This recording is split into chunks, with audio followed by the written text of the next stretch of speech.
URT, who are we? URT, who are we? This is the URT. You are the URT. We are the URT. Welcome to the URT, people.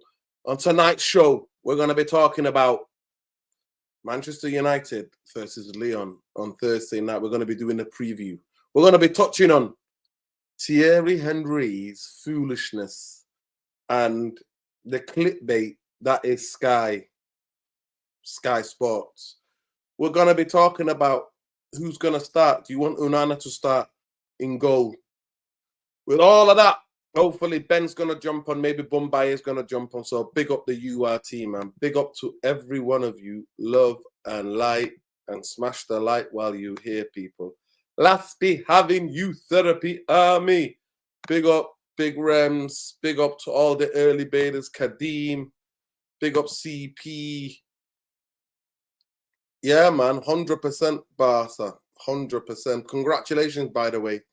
Big win for you lot. But hey, big up to Dortmund and Villa making a tie of it at least. Big up to both teams at least making it a game. I've not watched the highlights, but I'm going to watch it later. Big up to all of you. I've just been to Palestine fundraiser, which was good. Big up to everybody for the brilliant fundraiser and the performances of all the different artists, all the singers, the poets, the DJs. Big up, love to them. Solidarity with the people of Palestine. Big up. But yeah, we're going to be talking about Yeah, Jamie, it's not easy, innit? Villa put everything on the line. But that's how it is, innit? Not the best teams always win, but yeah. If Arsenal go through tomorrow, that'll be a really good game because Arsenal have beaten already. They've beaten PSG already. So that'll be really interesting game. But big up to you. Please smash the like. Yeah, man. Love, love, love, love. 898. Big up to you. Big up, Nuruddin. You are the true anti-fascist solidarity to Palestine. Yeah, man. You know this. You know this. Anti-fascist for life. We're anti-fascismo for life, people. So please smash the like. And yeah, we're going to be talking about Lyon. Lyon. Manchester United versus Lyon at Old Trafford on Thursday. I will be there on Thursday.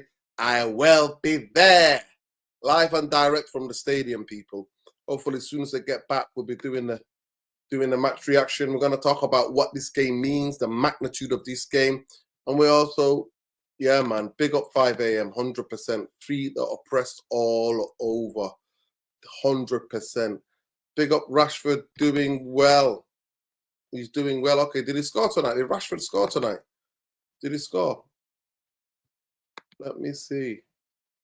Tillerman. Oh, Rashford set up one. Yeah, he set up a goal, didn't he? McGinn, Konsa. Yeah. Hakimi, Nuno Mendes. 27 they scored, yeah. 3-2. Oof.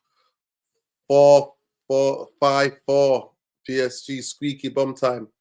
Squeaky bum time, squeaky bum time. Oh, oh. Big up to every one of you. Yeah, what do we reckon about tomorrow's game, people? What do we reckon about tomorrow's game?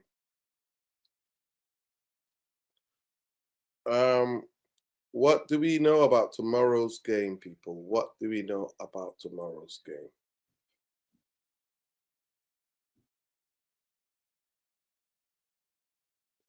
What do we know about tomorrow's game, people? What do we know about tomorrow's game? I've sent people the long link, so I'll send Bombay the right link, so bear with me.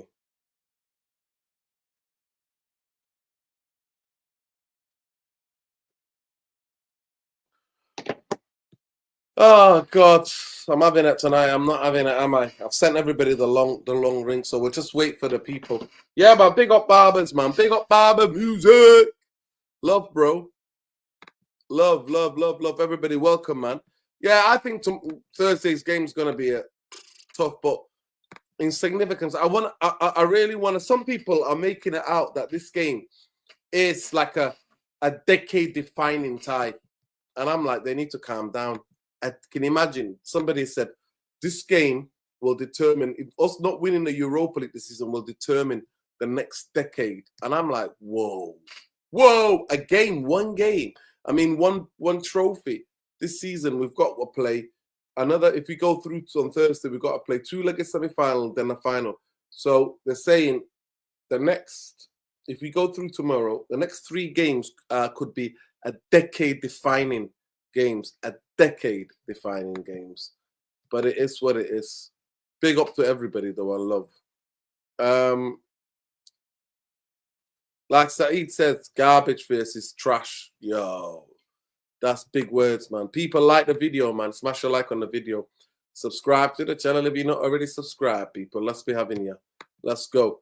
Let me just ring Bombay and find out if the link is working.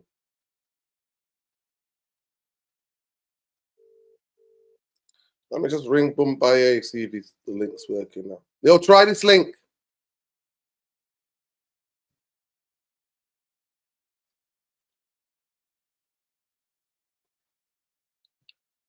Gosh.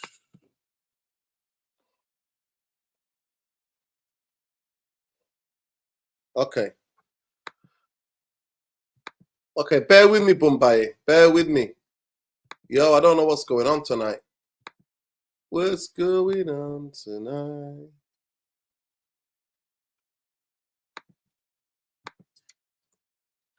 What's going on tonight? Bloody hell. It's like the universe is conspiring against me tonight. What's going on, people? What's going on?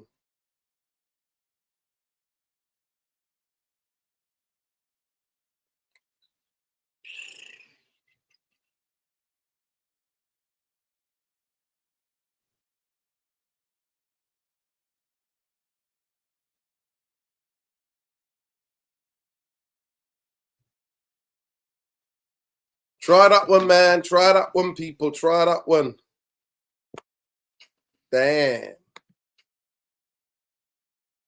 Is that one working?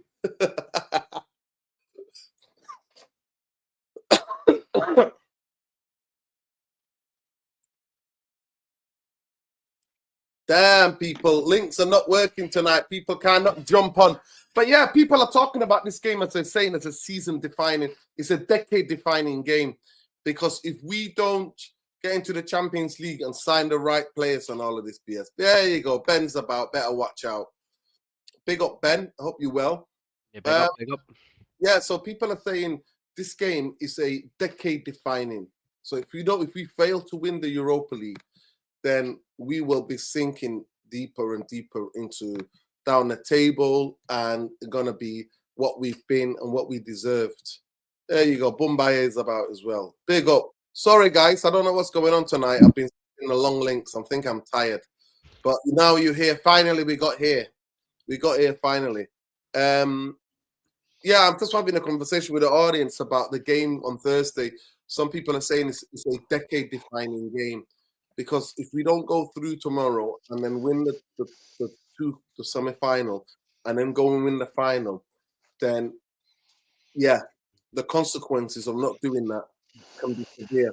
Bombay is already at it, people. He's already at it with the heavy breathing. Take it easy on the audience tonight. None of that heavy breathing business. But welcome, Ben, and welcome, Bombay. Bombay, are you there? Yo. Big up. Welcome, Ben. How are you? Evening, guys. Evening, Ben. Good evening, Bombay. Oh, big up from Kismayo, mate. Oh, my God. Look at that photo. Look at the beautiful sea, man. Damn. I love I was there, man. Big up to my people in Kismayo, man. Big up my people. Love. This is nice how the comments come up today. You've changed something?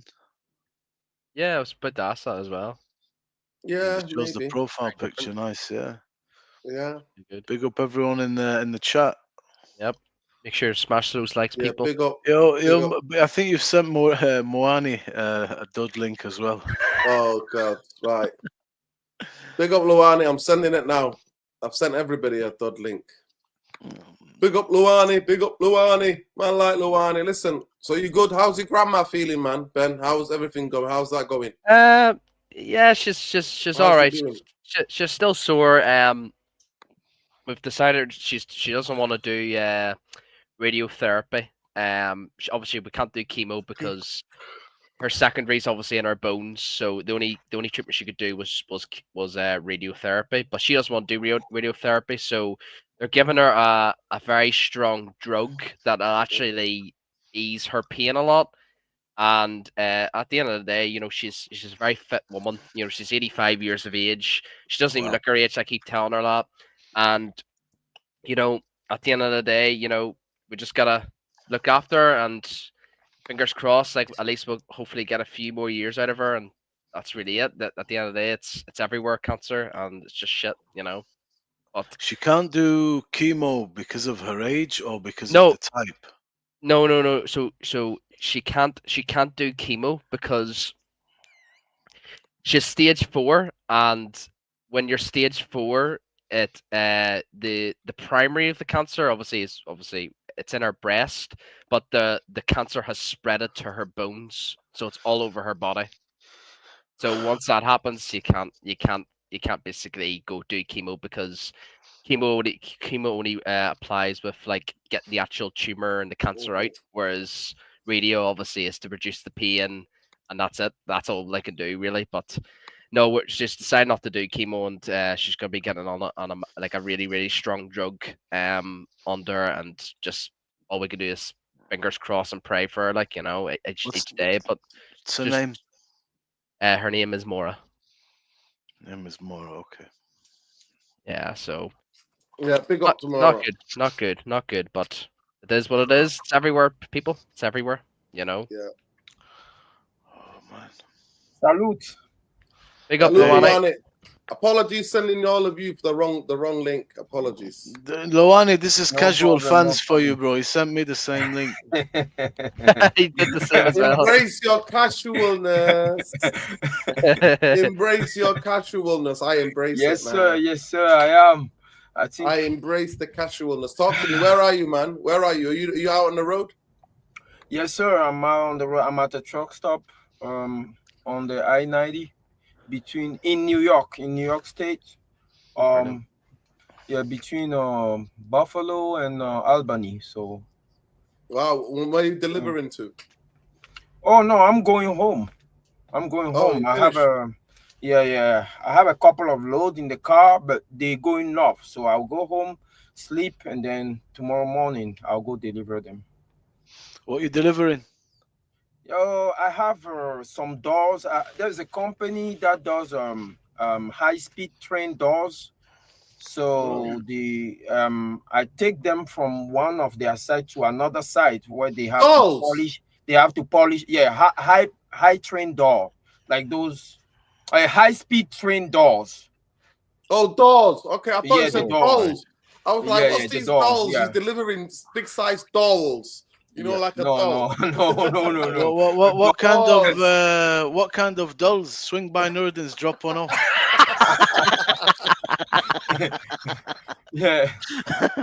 So they make those doors. Sorry, guys, the show's been cancelled. They send it to another of their warehouse, and they have to polish it, and from there, I think they ship them out to either Japan or Europe, somewhere in Europe. Okay. Because they don't want to use high-speed train in this country because of some companies, you know. Some company that still want to set tires. Yeah. Yeah. What the tariffs on Japan these days? Yeah, listen. That's what I'm worried about, you know, because I don't know when this company is going to decide they're not going to do business again, because, you know, the tariff is going both ways. So I'm still here hanging in there. Donald Trump. That's great, man. Big up to Lilas. Lilas is joining us from the hospital bed tonight, somewhere in Moldova. We're wishing him well. He said he's got heart problems. He's still in hospital, so we're wishing him well. Oh. God bless you, Lilas, man. I hope you get out of there, man, soon. What's happened there, Nuruddin? Yeah, I was about to say, what's happened in the street? What's happened? What is it? Is it the doll? Is it the drugs? What is it? Love United, hate the Glazers. Okay. Yeah, there we go. Jarvis is here. He's joined at the right time. What's going on? Is it me? We need to remove this. I don't know. Dodgy Dave's in the background. Dodgy Dave's in the background. I don't know what. So something What's is going- shared. oh, So do you have this? We have Shikari new on says, stages, 3 stages now. Demo scenes. Is this a minute oh shit. silence? So I need to delete it. Now show stage 2. Here we There are. you go. There we go. Thank There God we for go. that. Bloody Demo hell. scene 2. Demo scene 3 is on the side. So yeah. Oh, Big up, God. Jamie. Some Big up. for the people who don't know, some updates on StreamYard. Yeah. So some updates on StreamYard, people, and this is what he's doing. Yeah. Big up to Mickey. Oh, Mickey, you're so fine. You're so fine. You blow my mind. Oh, Mickey. Oh, Mickey. Oh, Mickey, you're so fine. Mickey, Qatar big up Airways, flying over Saudi Wi-Fi at the moment, rocks. cruising at 9,000 feet. Qatar Airways, Wi-Fi rocks. Listen, bro. I'll send you the link. Do you want to join us from 9,000 feet? Get the cabin crew over. 9,000K. Big up to you, Mick. Big up, Oh Mick. my God. But yeah, listen, please, can we all play for Lilas? We need to play for Lilas because he's having a bad time in hospital. Please pray for Oh, him. Lilis United. Yeah, big up. Big up. Feel Lilas. better, bro. Prayers. Yeah, man. Keep fighting, bro. Keep fighting. And we wish you nothing but good health. Big up to everybody. Yeah. There you go. Big up, mate. All right, yo. You've got off screen. Yeah, we've had enough. I've had enough after that. Bumbaye said, I need the dolls. You need to deliver a special doll to me. You guys know. Special Last time I almost last stream I was talking about how the state troopers are giving me a hard time. Yeah. So the little story is that when I crossed into Massachusetts on Monday, they pulled me over. And they pulled me over. They came. They say, hey, you know what? They couldn't read my tag, so they're going to perform a level 1 inspection on my car. So, in other words, cavity search my truck. They did. They came back to me, and they told me I couldn't move my truck because my brakes are out of adjustment. So I called the mechanic. The mechanic came over, spent 5 minutes to adjust my brake with a wrench, and charged me $1,000, people. 5 minutes. Highway Charged me robbery. $1,000. Are you self-employed, man? Yep. $1,000. See, that's the shit. That's crazy. For 5 minutes of work. I have the wrench in my toolbox. I told the cops I can do it. They said, no, you have to get a certified mechanic to do it. You can't do it. Is the mechanic their best friend? That's what some of my friends told me. But I did not listen because the 2 hours it took to the mechanic to get to me, I called a fellow trucker and he told me, but at any time, don't let that mechanic touch your car until he give you an estimate. But I fell asleep, you know. He came in, he was like, hey, hi, I'm Mike. Just sit tight. You know, he took a look at the violation. He said, hey, I'm going to just, you know, screw it for you and I'll be right back. 5 minutes for both front tires. He just went there, quarter turn, $1,000. And I'm like, yo, I'm not paying this shit. I'm not paying you. I'm not doing this. And he's like, well, I'll call the police. Your choice. You know, I'll call the police. By that time, the cops that pulled me over, they're already gone. But they told me if I move the truck without the thing being fixed, if they caught me on the highway, that's an $11,000 fine. So they're hiding somewhere on the bush, waiting for me to get on the highway. That's why I waited and called the mechanic, and then he came over, charged me $1,000. You paid him?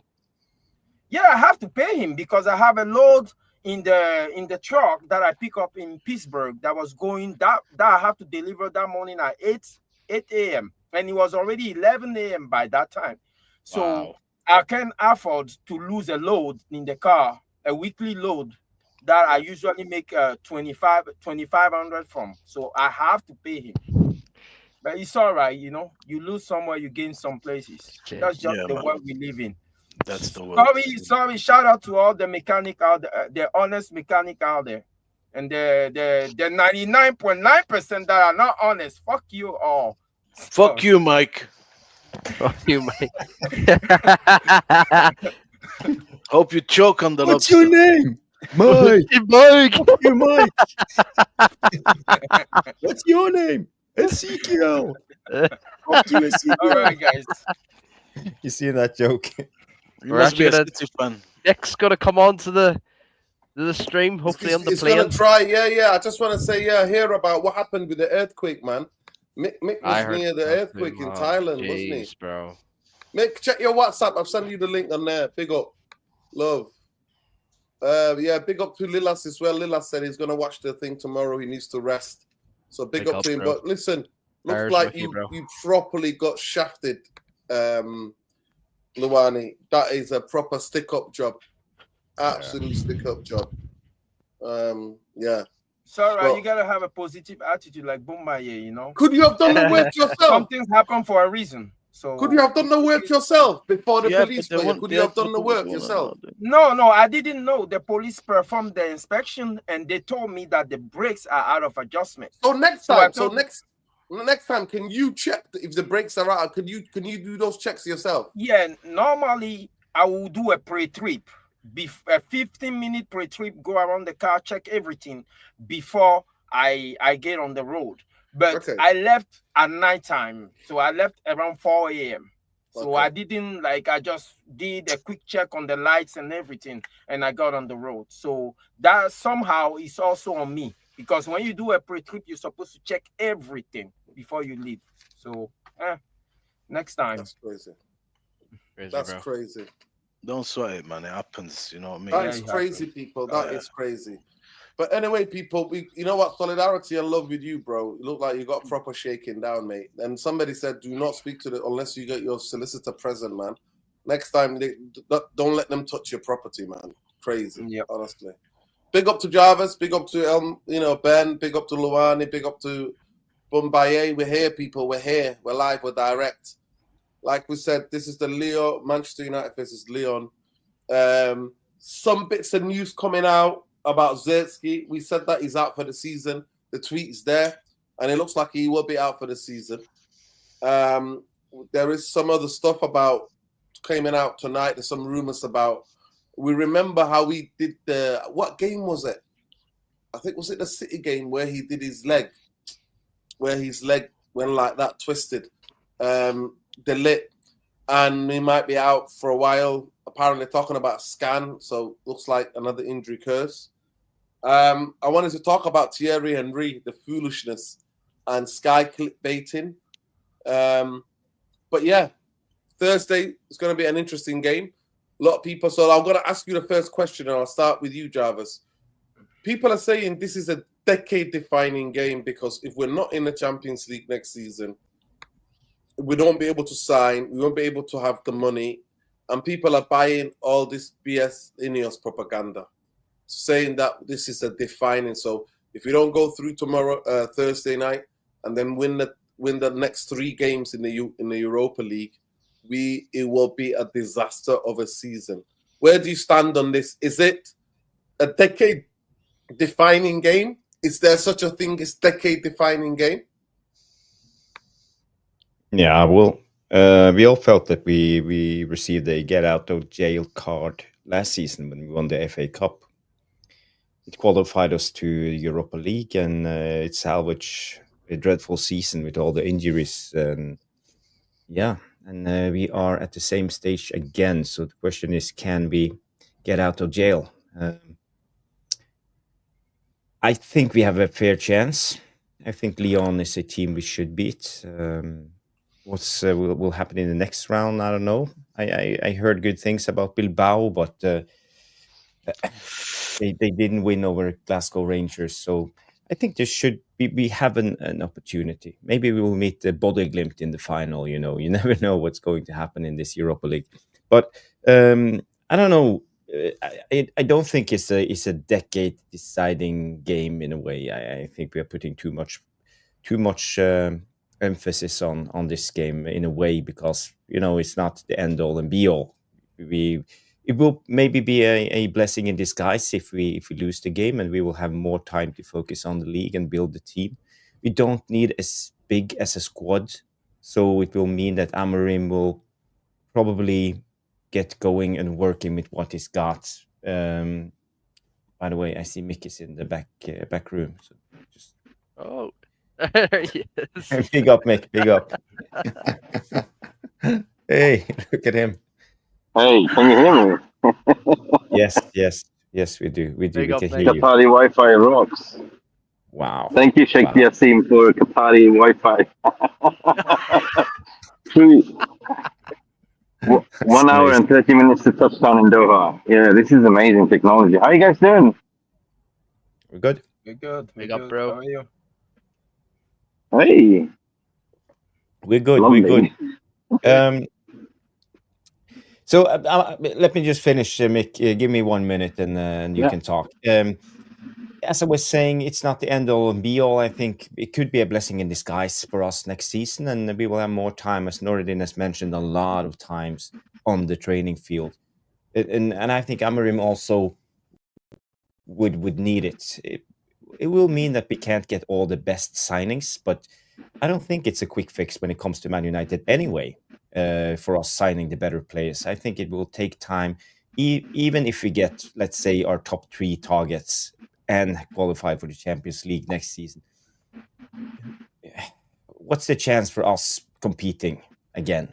I don't think so. I think it will be a big paper over the cracks, and the pressure will be on Amorim. I think now, let's say, if you don't qualify and you can just stay calm and focus on the Premier League, 1 game a week, relax, have a small squad. We can implement 13, 15, 14 guys, play them through the whole season, and have a foundation for the next season, have a base where we can build. So it's not a season-defying game or a decade-defying game, as you say, Noradin. It's not that. But of course, obviously, I would love to qualify for next year's Champions League, because I want us United to be in the best place.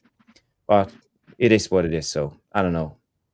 I pass the ball to Mick. Maybe you can. What do you think? Is it the season or a decade-defying match on Thursday?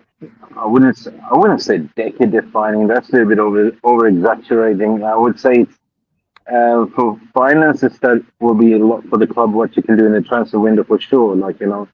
I think I listened to Laura Whitwell report the other day. In estimating, we are looking about 100 million that we can utilize in the transfer window if we do get into the Champions League. Of course, it's all about the finances. But as United fans, we've been deprived for a shit season. We all know we've been shit. Everything that's been going on, the cost cuttings and everything else. So this is what we live for Thursday. And I believe that we can win this game and go deep into the final. And, the ball is round and anything can happen. But it's not I wouldn't be so dramatic, Jarvis. You know me. Yeah. Yeah, but man, it's 9,000K above. Where are you flying? Where are you going to? Qatar or Saudi? I'm landing in Doha, spending 5 hours at the airport, connecting to Stockholm, Sweden, and going home for Easter to see my mom and dad. I haven't seen them for 2 years, my friend. Wow. Amazing. Going back to Scandinavia. Back home. Springtime in Scandinavia. Yeah. Scandinavian Easter spring. Big up to you, Mick. You're doing it, man. You're doing it. Wow. Just having a little walk. Yeah. There you go. Big up, bro. Yeah. Big up. That's lovely. We were watching the game, Aston Villa, before, on the Wi-Fi as well. That is was crazy. a big game. Yeah, it's crazy. Was it on a big screen? Did you have it on a smaller screen? Yeah, I got a mad Villa fan behind me. We were watching it together. He was watching over me like this, and I was holding the phone for him, Wow. He's mental. You're right, mate. Yeah, there you are. Big up, man. You're live. Big Villa fan. You're live. Yeah, Barcelona won. Barcelona won. Barcelona won. Barcelona won 3. Yeah. It was Barcelona won. But it was Dortmund 1-3-1, but Barcelona go through 5-3 on aggregate. Yeah. Right. What are you reckoning about tomorrow? Arsenal and Real Madrid tomorrow, yeah. Hope Madrid win. A la Madrid. A la Madrid. Come on, Mbappe. But big up to you, mate. Yeah, a la Madrid. I hope this game, I can't be having game that. for us. It's not. Guys, everywhere I go. Yeah. Representing Nick. Big up, man. Yeah, big up, mate. Big up. Big up, mate. Yeah, man. Wow. Right. Safe journey, man. Safe journey Yeah, to have a everybody. safe Yeah. one, man. Thanks, Have a buddies. safe one. Peace. Yeah. Take care of care, yourself. brother. Take it easy, Yeah, Mick. man. Yeah. Bye. Enjoy. Watch a film, Mick. Don't think about Manchester United. Watch a film. So this game, as is built to be a decade defining Defining, yeah. game, defining game. I think just an attempt at good PR by the Glazer. I don't know if they catering to us or to the players, but I'll say it's definitely not to us because we've been accustomed to shit this season. So they definitely trying to put the pressure on the players. Because if you look at this game tomorrow, I think the only way we win this game is by putting it on them, like by intensity. They don't have enough quality to cope if we start the game in an intense manner. So the first 20 minutes will be important with the crowd, and if we go intensely and we press them, they won't be able to cope. They don't have the quality. We see what happened today when Villa raised the intensity against a very very good PSG team. They almost came back into the game and won it, but they are not. Lyon is not PSG. They two bar lower in terms of quality. They're not going to be able to cope with us. So I think we should be. Tomorrow will tell more about today. Tomorrow will say a lot more about the players that we have, how bad they want it, how bad they want to salvage the season, and that's what I'm looking for. So.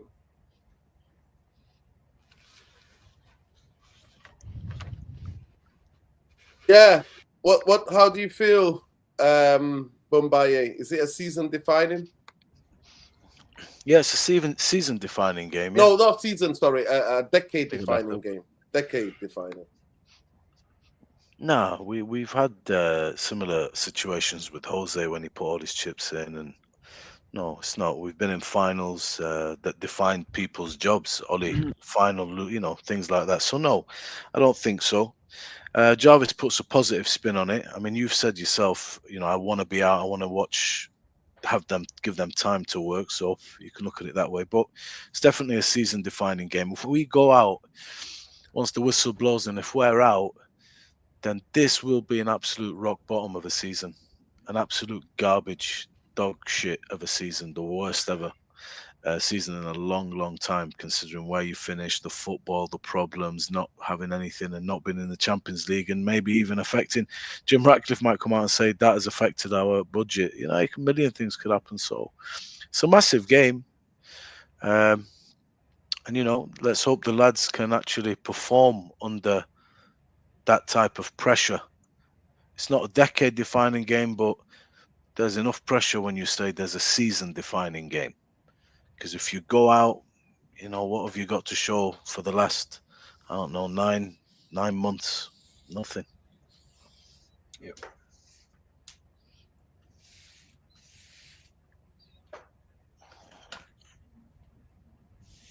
Salute, Yeah. Leso. Yeah, man. Big up, Letso. How are you, bro? Big up to you. Big up to everyone. Big up to the everyone. sound is superb tonight. Is it me? The sound, we can hear you loud and clear, bro. Is it just me? Or is Yeah, it big up. Yeah, big up. I'll go to Ben. Ben, is this a decade-defining game? Before I just comment on that, I want to give a shout out to Rory McIlroy. Big up, finally. He's a big United fan, and what he's done. Won it. Is he won the Masters? Yeah, he's won it. He's won it. He did a press conference. They were asking him. I think Schick put it in the chat there. They asked him, "Are you going to be taking the green jackets and the trophy to Old Trafford?" And he says, "Not if they're playing like that." Nice. So I don't know, but I think he will. I think there was a rumor there that he is going to be at Old Trafford one day, to obviously get a wee picture and stuff with obviously the PR team and stuff. But shout out to him as always. He's a big United fan, and yeah, big up to Rory anyways. But back to the question, Nurdin. I think this is basically the game of the season. We have to win it.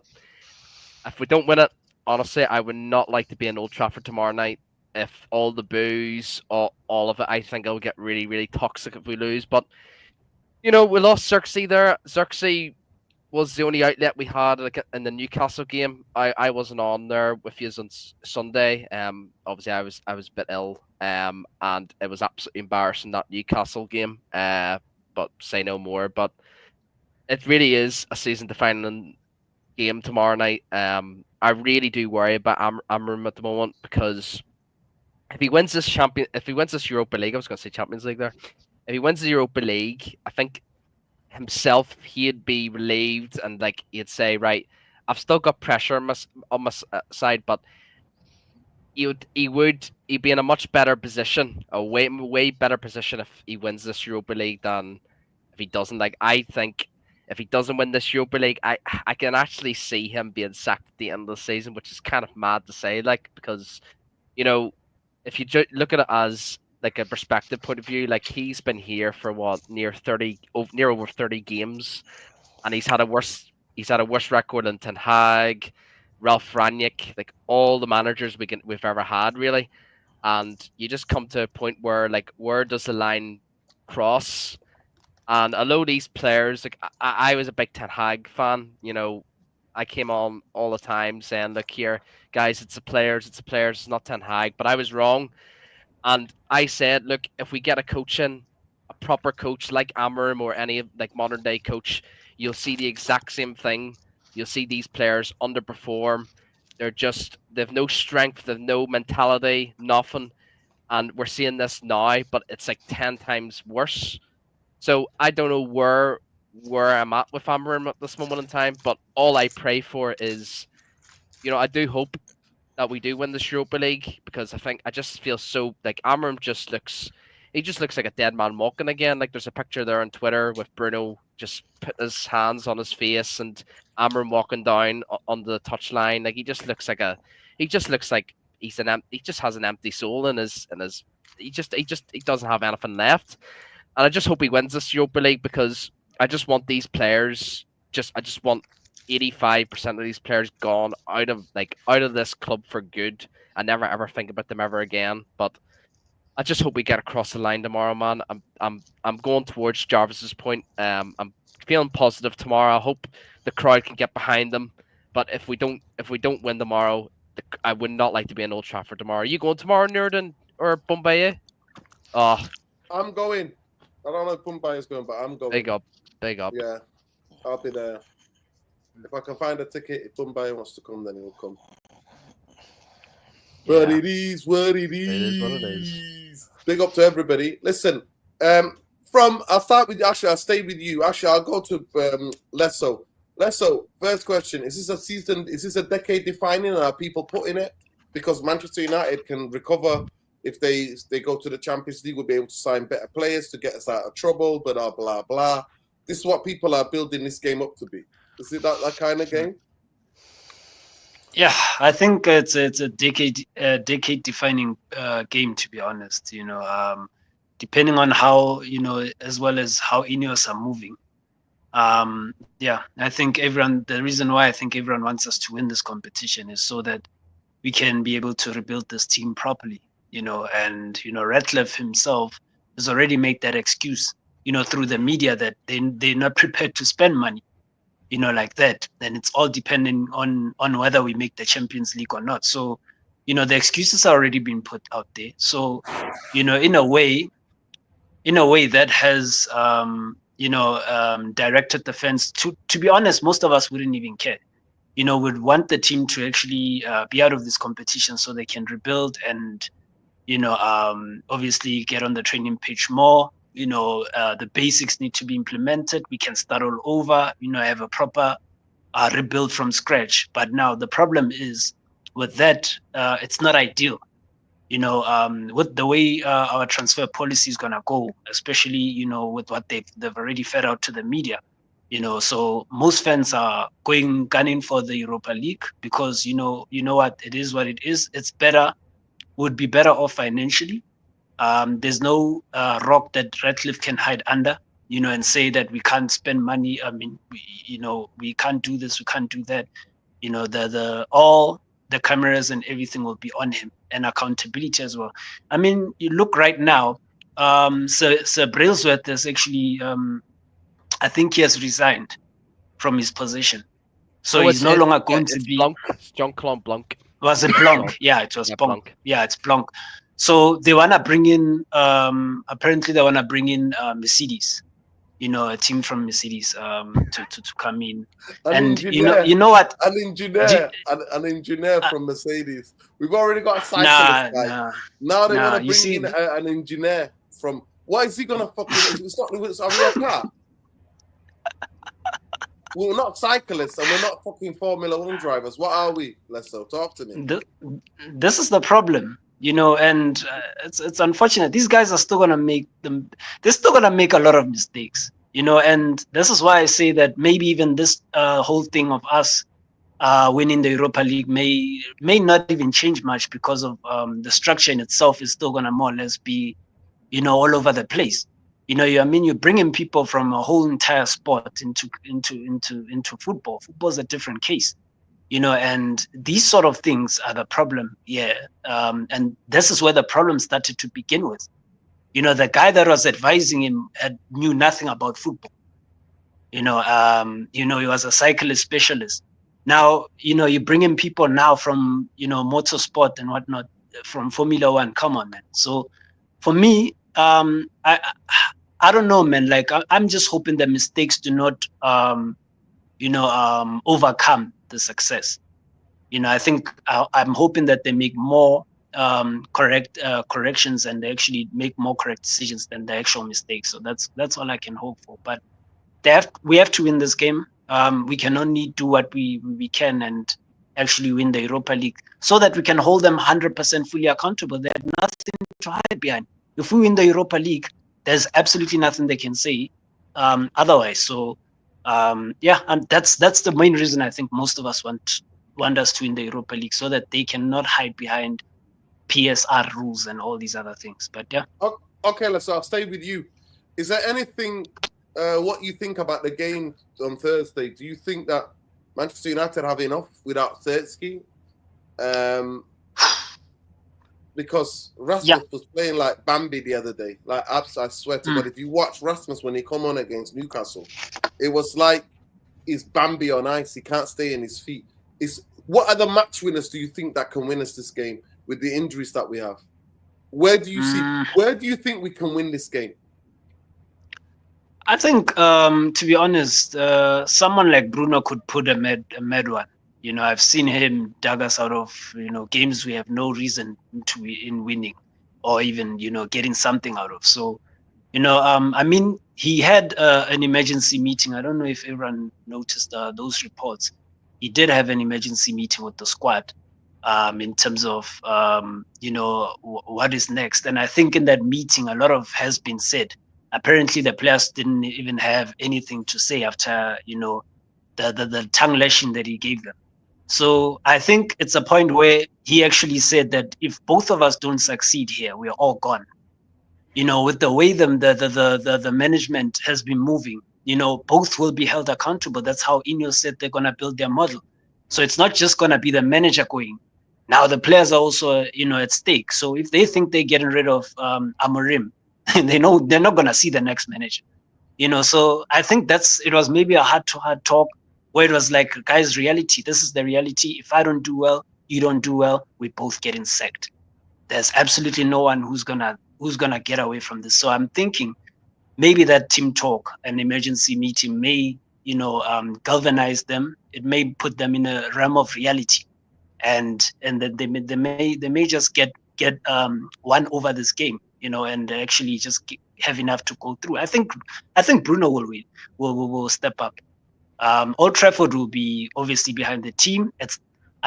They cannot play two bad matches in succession. There is absolutely no way. There's a reason why they throw away that game against Newcastle, I think, personally. So I'm hoping that obviously they'll step up now with the whole crowd behind them and everything. They'll put in their best efforts in there. But yeah, I don't think it's Højlund who's gonna do anything personally in that game. But maybe I'll shut us up, all of us up. He played like Bambi. Honestly, it was crazy. The amount of times he fell on the floor against Newcastle. Jarvis looks like he might have given up, but then big up Mick. Mick's tried to get Ahmad. Ahmad has just only touched grass yesterday. Was it yesterday or today he touched grass? So I think you might be asking for a bit too much. I don't think Ahmad will be back, I think, way into May. And by the way, somebody asked a question before, how many games we've got left.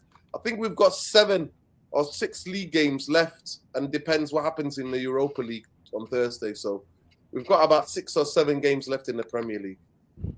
Big up to you. Jarvis, who's going to be the match winner? Where can we win this? And is there any threat you're worried about from the first game of Lyon? Is there any players anything that can threaten us?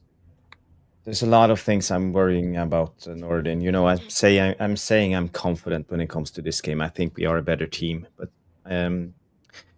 while you guys were talking, I wrote down 5 things, and my 5 worries for this game is as follows. Number 1, Højlund is shit. So we can't sugarcoat it. He looks completely lost every time he's on the pitch. He's a poor first touch. He can't hold up play. Can't score a goal. He has no confidence. So I think genuinely he's beyond saving. Scandinavians say shit. Yeah, but he's shit. He's shit. He's crap. He's shite. He's beyond salvation at this moment. And the only thing that can save him is a loan. Maybe a loan or just sell him. So that's my first worry is Højlund, because Xerxes is injured. The second is we are Jekyll and Hyde FC, because we are the most inconsistent team. I know, you know, one week we look sharp, next week we are in crisis, and it shifts during one game because we have a lot of players who are calamities. We are just one calamity away for the game shifting. We have Lindelof, he's weak in duels, panics under pressure. We have Onana, makes mistakes every week. Bayindir is the same. Højlund again, no threat. We have Garnacho. He's a calamity. He can miss an open goal 5 times. And also we have Maguire. We have a lot of these players who can shift the game just by being a calamity. So we are Jekyll and Hyde FC. The third thing is, where is the goal coming from? As you ask, you know, it's Bruno. He can't do it all. So what? Who's going to score? I don't know. And number 4 is actually Amorim and his lack of big stage experience. He hasn't been in this situation before. You know, Portuguese league is not the same as being head of Man United, and now we are in a, as you called it, almost a decade-defying game.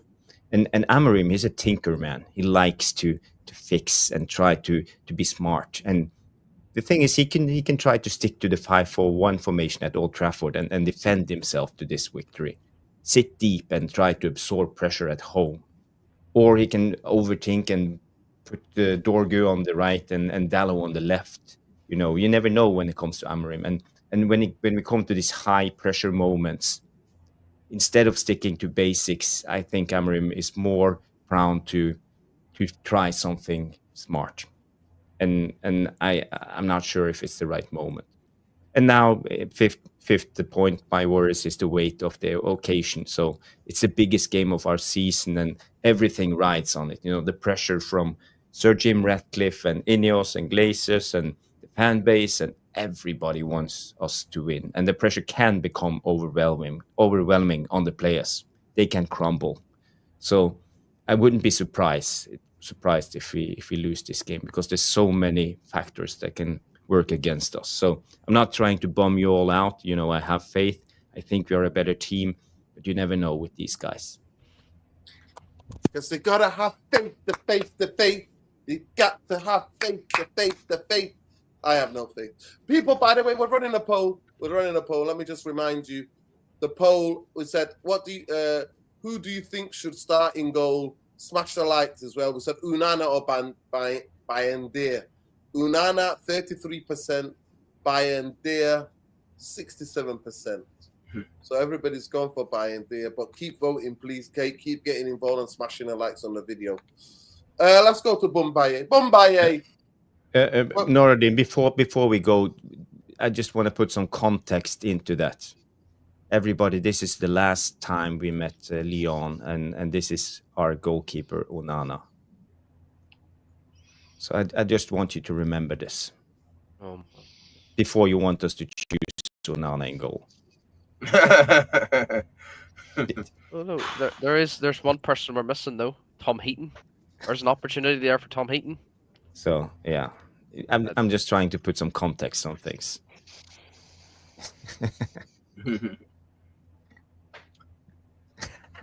Bumaye, you wanna go in? Butterfingers. Man, you know what? Put whoever you want in there. Tomorrow is Thursday. Is Thursday. I'm going to tune in, see what these boys do, and then I'm going to,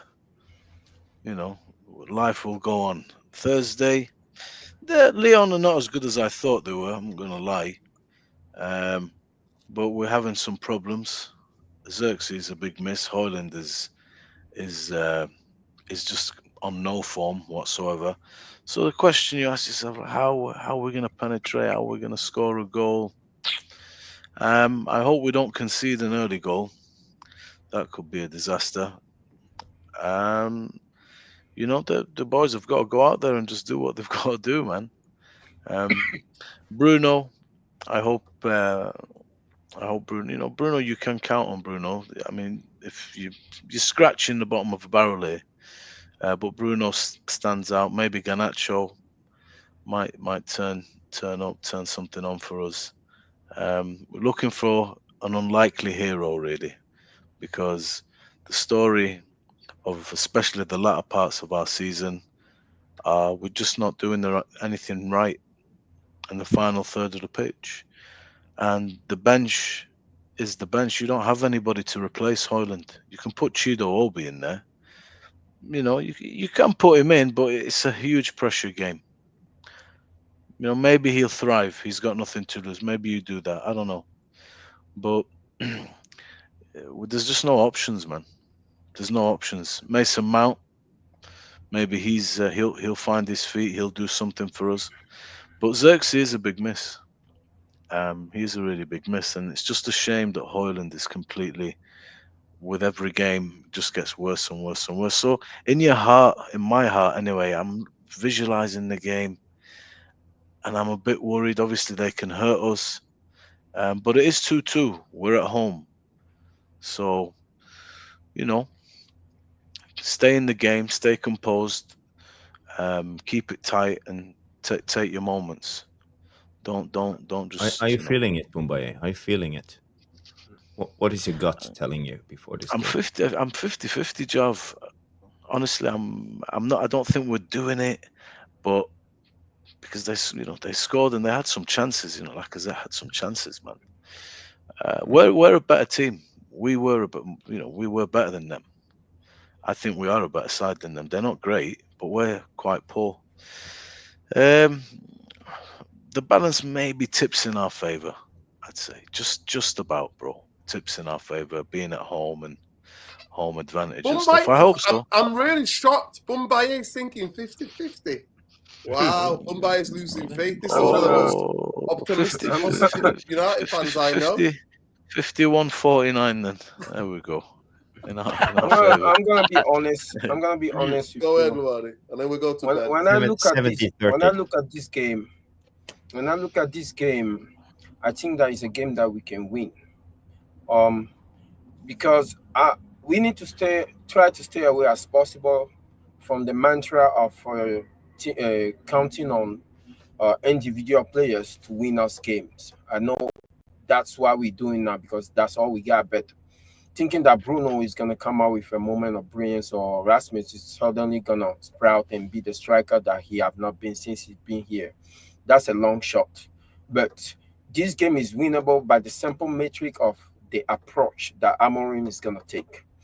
Lyon doesn't have any bite between their teeth. They cannot hit us on the counter. They don't have the pace to do that. But what they do have is they can move the ball around very well. So that we need to take it away from them. So if we can prevent them from playing football, we have a chance. But how can we do that? We have to be able to press them high. And if Amorim decides he's going to move the line high and not play wing back, not play his defender, his wing backs as in a 5, I think we have a chance. So basically, if we can compress them and press them, use the intensity of the Premier League, the physicality against them, we stand a chance. The rest is just, I don't care who end up in a critical position in the final third. Amorim make any of these players believe that they can finish. We can beat them. They are not. I'm actually pretty confident. If we don't beat them, if this the game tomorrow will tell me a lot more about Amorim himself, because it's a game that have something attached to it. They have some significance to it because of the trophy and because of the money that's coming in. I would say I'm a little glad that it's a 2-2 tie, because if it was a 2-1, we will probably be thinking, oh, we need to defend a 1-goal difference, right? But because it's a 2-2, that means we are home, we have to attack. And it will tell me a lot about Amorim and his players. So tomorrow, I say we're not going to step by individual players, but if I was Amorim, I'll take that midfield away from them by playing Casemiro, because of it's a big occasion. I believe we need his leadership on the pitch. We need the talent of Kobe Mino on the pitch as well. So Casemiro, Bruno, Kobe Mino start that game for me.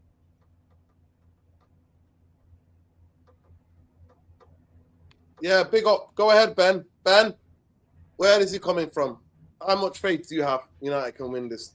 I've more faith in a Sunday League team than United at the moment. But yeah. I think what will get us over the line is the backing of the fans. I think obviously you're at Old Trafford under the lights. You know, I think the fans will give you that extra boost. And all I want to see, bro. Ben. Oh, sorry. One second, Ben. I think he might be Onana in the chat tonight. His name is Onana Foundation. He's battling for he wants to start on Thursday. Go ahead. Big up Onana Foundation, by the way. Big up. Go ahead. But no, like I said, I think obviously with the fans, I think that the fans will get behind the team. But I mean, all I want, man, is just, even though it's such a shit team, I just want them to like show us something, just fight for the badge, really, because over these last few games we've seen absolutely nothing. Like that Newcastle game was just absolutely embarrassing. Like, you know, we've got our attack, like, you know, we've got a WWE wrestler in Hoyland, we've literally got a child. Like, I've never seen a weak player in my life in Garnacho. Like, no physicality at all, nothing. You know, I don't know how this man's in professional football, honestly, man, because he's literally just got no physicality, nothing. I love to know what he's doing at the training ground, whether he's going to the gym or not, and working on his physicality and strength. But we'll leave that anyways. But I think you know, obviously I've seen you put up a poll on who should start in nets. I would consider giving Bayender another chance. But why not give Tom Heaton a chance? Why not give him, like, the man's experience? Like, even in the preseason, he's actually done relatively okay for us. You know, what can be worse than Onana and Bayender? You know, he might not be good in the ball, but you know, he'll have that commanding in the box when obviously in set pieces and stuff. And a lot of people aren't even going to be talking about as well, who we're worrying about, is where's the worry for Diego Dalot and the worry for Ugarte? Diego Dalot had an absolute shocker of a game on Sunday. Absolute shocker from Barnes and even Mazraoui as well, but it was more Dalot. And then Ugarte... Oh, never mind. Onana out. This is us. Damn, that was fast. That was fast. That was fast. Oh, no. Jeez. But... Oh, man. Onana Foundation is loving that, so he is. Yo, what is this? Onana It's out, our fan Onana base, in? a fickle What fan is base. Yeah. And now we want Tom Heaton. Tommy. Never mind. What could be worse? What could be worse, Jarvis? What could be worse? But nah, I think you know, with Dalot and Ugarte, I think Ugarte cannot start this game. I think the one he's spot on there with Casemiro. I think Casemiro and Bruno have got to play in the two pivot.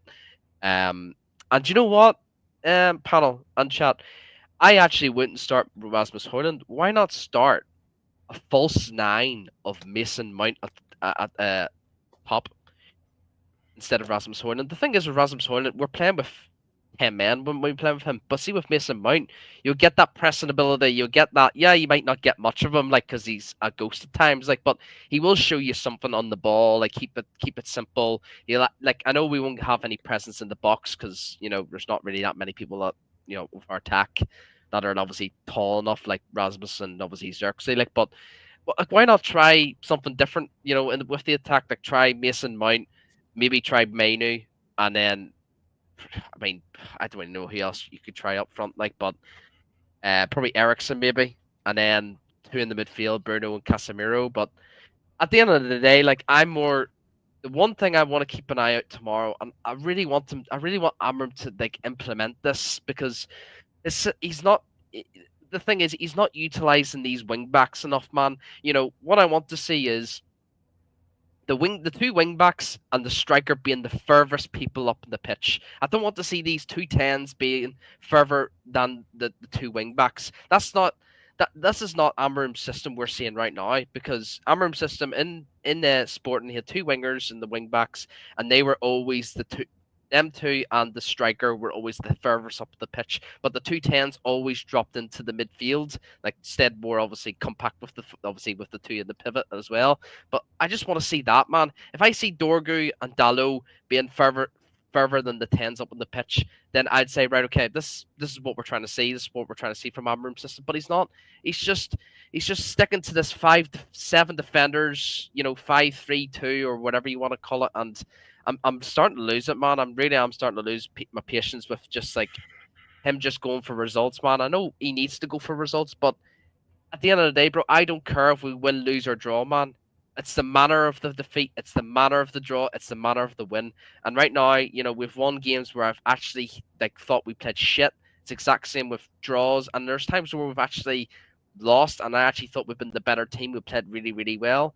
I just want them to like just stop, just focusing on results and just die by your your word, like you're sticking to your system, man, instead of playing this 5-3-2, man. But I think the fans will hopefully get them over the line. I do have a wee bit of some form of positivity tomorrow. Sorry, for Thursday. But it's just all about playing for the badge for this team at the moment, because I've got no faith in them at all. Mm-hmm. Just telling you about. I want to bring up really quick, right? For the tactical aspect of the game, I think it's going to be very important to see if he start Lindelof or Maguire. For example, if he start Lindelof can step in the middle and he can play those balls over the top. If he give Lindelof two runners like Dogu, or even play Garnacho in a 10, but Garnacho cannot start tomorrow on the left. Hell no. You start him on the right and you let him hug the touchline, and then Dogu stay high, hug the left touchline, and that can give Lindelof those options of ball over the top. Everybody compress, stay in the middle. If he start Maguire, you still move that line up, but then that will give you can with Maguire and his two acolytes that's on his side, you can commit everybody else. You don't need two DM if you had three defenders with still sitting at the halfway line, Maguire, Mazarawi, and Lenny Yero. So you can literally commit what's his name, Casemiro, to the third man run, and you can commit Kobe Milo and Bruno. We'll have two creative players in Bruno and Kobe, and we'll still have Casemiro to be able to hit those third man run. We have to be able to overload them anywhere on the pitch. So it's going to be important how Maguire and either Maguire or Lindelof, how he's going to start them and what kind of instruction he will give them. Yeah. Big up. Let's just get to some of the figures about possible lineups and everything. I think possible lineup. Some people are predicting Onana to start, Mazraoui on the right, Maguire in the middle, Euro on the left-hand side, and Ugarte and Casemiro in midfield, Dogu and Delot as the wing-backs, Bruno Fernandes and Garnacho as the 10s, and Højlund up front. In terms of players, Patrick Dogu expected to start his left wing-back, but Kobe Mainoo may have to settle for a spot on the bench. Andre Onana will likely to the starting lineup after they missed the 4-1 defeat against Newcastle. Lyon remain without injured wide pair Ernest Numa and Malik Fofana. Thought the latter is due back later this month. Paulo Fonseca, their coach, might revert back to 4-2-3-1 set up this week with Ryan Jerky moving to the right flank. Nemanja Matic, who was critical of Onana last week, is unlikely to start. And the other thing just to add about this game is to say we got beat 4-1. Lyon won their weekend game. They won 3-1 at Auxerre. What makes the 7 wins from their last 9 in all competition. Paulo Fonseca takes his men to United and to oversee, after overseeing 4 wins from the last 5 away matches. So away games, actually, they won 4 out of the 5 of their last away. So that means they're a decent record away. United have struggled this season to remain unbeaten. United have struggled this season, but they remain unbeaten in the Europa League, winning 4 out of 5 at Old Trafford in the competition, and should have what it takes to get the job done on their home turf. That's what people are predicting. But yeah, we've been struggling really. Manchester United, we were struggling. We've been in 4 games now. We've been winless in 4 games. So it's not going to be easy by any means, people. It's not going to be easy. And I'll just get this up and I'll share it. So just bear with me. Possible lineup. Let me just present. Share. Possible lineup. There we go. So let me see if you can see that, people. I don't know if you can see that, but this is it. So for them, Pedri in goal, Maitland-Niles, Ninkenke, Ninkahate, Mata, Talaviko, who was good, I thought, Fertau, Tesmond, Taliso, Almeida, Shirky, Mickey. I can never say Mikutatse. Yeah, Mikutatse up front. Mikutatse. He impressed. Taliso was good, got into some good goal scoring. Almanda, the Argentinian, was good. Jerky, I thought, did a lot of different and interesting things for them in the game. But yeah, the game's going to be won by in each box. That's where the most things are going to happen. I genuinely do think. And if he plays this, I think we could be in trouble, because if you remember the first leg, these two got overrun.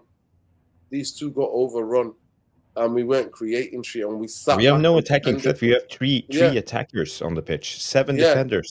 Yeah, so for me, if he starts with these two at home, I think it's a wrap tomorrow, on Thursday, people. I wouldn't start these two.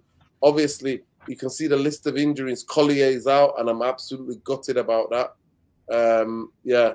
I will not start these two. I think I will start Kobe tomorrow. Play Bruno here and put Kobe as the number 10 tomorrow. That's what I would do. Or Mason Mount, one of them. Or play Mason Mount next to Ogate. Or Mason Mount up the pitch here, replacing Fernandez. That's what I would do tomorrow. One of them have to start, and then bring the other one on for that. So if it's Mason Mount starts, bring them on for him. Obviously, he can't play the full game because he's only come back from injury. And either start Kobe and bring Mount on for him, or start Mount and bring Kobe on for him. What do you guys think to that? Yep. I think you're right. The only thing is that I won't start Mason Mount, because when I look at him at Kobe, it's almost like Kobe is they similar in a certain way, but Kobe is a better version. Kobe is a better on the ball than Mason Mount. If we you talk about us getting overrun, if they overrun our midfield, but that's exactly why we need to target. We need to take the ball away from them. We need some control in that midfield, and Kobe can help us get that control. Now the wild card is also Harry Amas. So if he starts Harry Amas, I don't want Harry Amas starting tomorrow, because I want Dogu to run at them as much as possible. But if he chooses to start Harry Amas tomorrow, that will also tell me that he's trying to gain a little bit more control in the midfield. But tomorrow, Mason Mount doesn't start, definitely. He come on, but he doesn't start.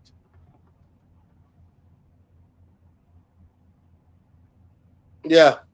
What do you guys think? Jarvis, what do you think to that team? Yeah, let's do like this. Oh. There we go. So this is the team that's the predicted lineup, and against Newcastle we saw Masraoui being a weakness again. I think he's starting to be overplayed. I don't know. I'm not going to lie to you, Jarvis. I actually think, other than the mistake, I thought he was one of our better players. I'm not going to lie. Okay. I think it was a little bit exposed. The mistake. Harvey Barnes. I think Harvey Barnes made a number of him, and he shouldn't. He's not as good as he should, as Masraoui. I think Masraoui should have had more control on Harvey Barnes, but that's just me. But I'm a little bit worried about Masraoui. When Lyon, they attack on the left side more than on the right side, even though they have Turkey on the right. So they attack on the right side and move inwards and then over to the other side. So I think it's important that both Masraoui and Dalot makes a really good defensive job. And Masraoui looked a little bit dodgy against Newcastle, and Dalot, he can't be trusted when it comes to defensive play. So I'm worried about these two guys, especially when they play together. I don't know. We don't have any good options, so we just have to go with it. But it's a worry. And the midfield, I'm totally agreeing with you, Nordin. 2 DMs. We don't have anyone who can bring the ball from defense till attack. So basically everything stops here. And when we try to play out, you saw against Newcastle, we tried to play out a lot of the times, trying to pass our way out, but we couldn't because Newcastle put us under pressure. This is where it was the key obviously is, right? Lindelof who played in this position Exactly. here, but even though it's a big, because Amorim likes to push one of the center backs higher into like a DM role and move these two guys out. Maguire turns like a double-decker bus. Yes. He turns like a flipping oil tanker. He ain't. That's why I say I would prefer Lindelof, because he can step. You can send Casemiro and Bruno Marode. Honestly, I'd rather he starts Kobe and Kobe can drop in there and pick up the ball. Remember on the Ten Hag, when he first got into the team, Kobe looked very composed picking up the ball in those areas. You remember, Jarvis? Yeah, sometimes I know. Dropping into the back four, picking up the ball and then playing the balls out. I don't like Kobe with that, because he's a little too. He keep the ball a little too long. He's not like first touch player. He's not a first touch player. He's not a first he's touch, not a first one touch touch player. He's So, not a one touch, not first touch. He doesn't smell danger too quickly, so I don't really like him in that position. I prefer Lindelof when he steps into the midfield, because he can play with everybody in front of him. As long as he have Garnacho hugging the line, that means that Dalot is going to invert and use that diagonal coming inside. And then Dalot hug the touchline and Dogo hug the touchline, and they both stay high. That will give Lindelof. Yeah. Lavani, I think you are spot on when you say Lindelof is a better ball player, but you got to remember the momentum coming into this game. We were demolished against Newcastle away when we tried to play out from the back. We have no confidence, and the game plan for me, if I was Amorim, I would just say, fuck that. We're not trying to play out from the back. Let's go long every time. Let's go long. Yep. And I would put someone with aerial abilities a little bit higher up the pitch who can win the duel and try to win the second balls. I think that's the only way, because if Lyon comes out and try to press us, they have quick players. Mikutatse is really quick, and Xerxes is the same. And I think we could be up for a terrible game if we try to play with this. Sometimes you have to be pragmatic, and I know I've been critical to Amorim because I think he's too pragmatic at times, but this game, I wouldn't risk it and trying to play out from the back. So I would play Maguire 100% in the central area, and I will tell Maguire to hit it long, try to find Garnacho or Højlund on diagonal runs. That's the only way. I think that's what it's going to be, but I understand what you're saying, Luwani. The pace of Lyon is not going to be the same as it is on the Premier League. You could get away with Kobe playing a bit more ball playing tomorrow. Then I don't think they press really. They're not going to press really with intense. Lyon from the first game, they weren't really pressing our defenders, even though when they were at home in the midfield areas. But I would try Kobe or Mason Mount. One of them for me. One of them has to start tomorrow. I'm not starting Casemiro and Ugarte. I think we might need Ugarte. I think Casemiro can come on for him, definitely. But I'm not starting. I'm not. And Bruno needs to drop back. Yeah, what would you put in? Is it Kobe or is it Mount? I would, if it was Kobe, I would play Kobe as the number 10 and drop Bruno back. Yeah. Okay, so you would do like this. Yes. So Ugarte and Bruno and Mainu. But I think Bruno and Casemiro plays better together than Ugarte and Bruno. Because when because Bruno, Ugarte leaves the space.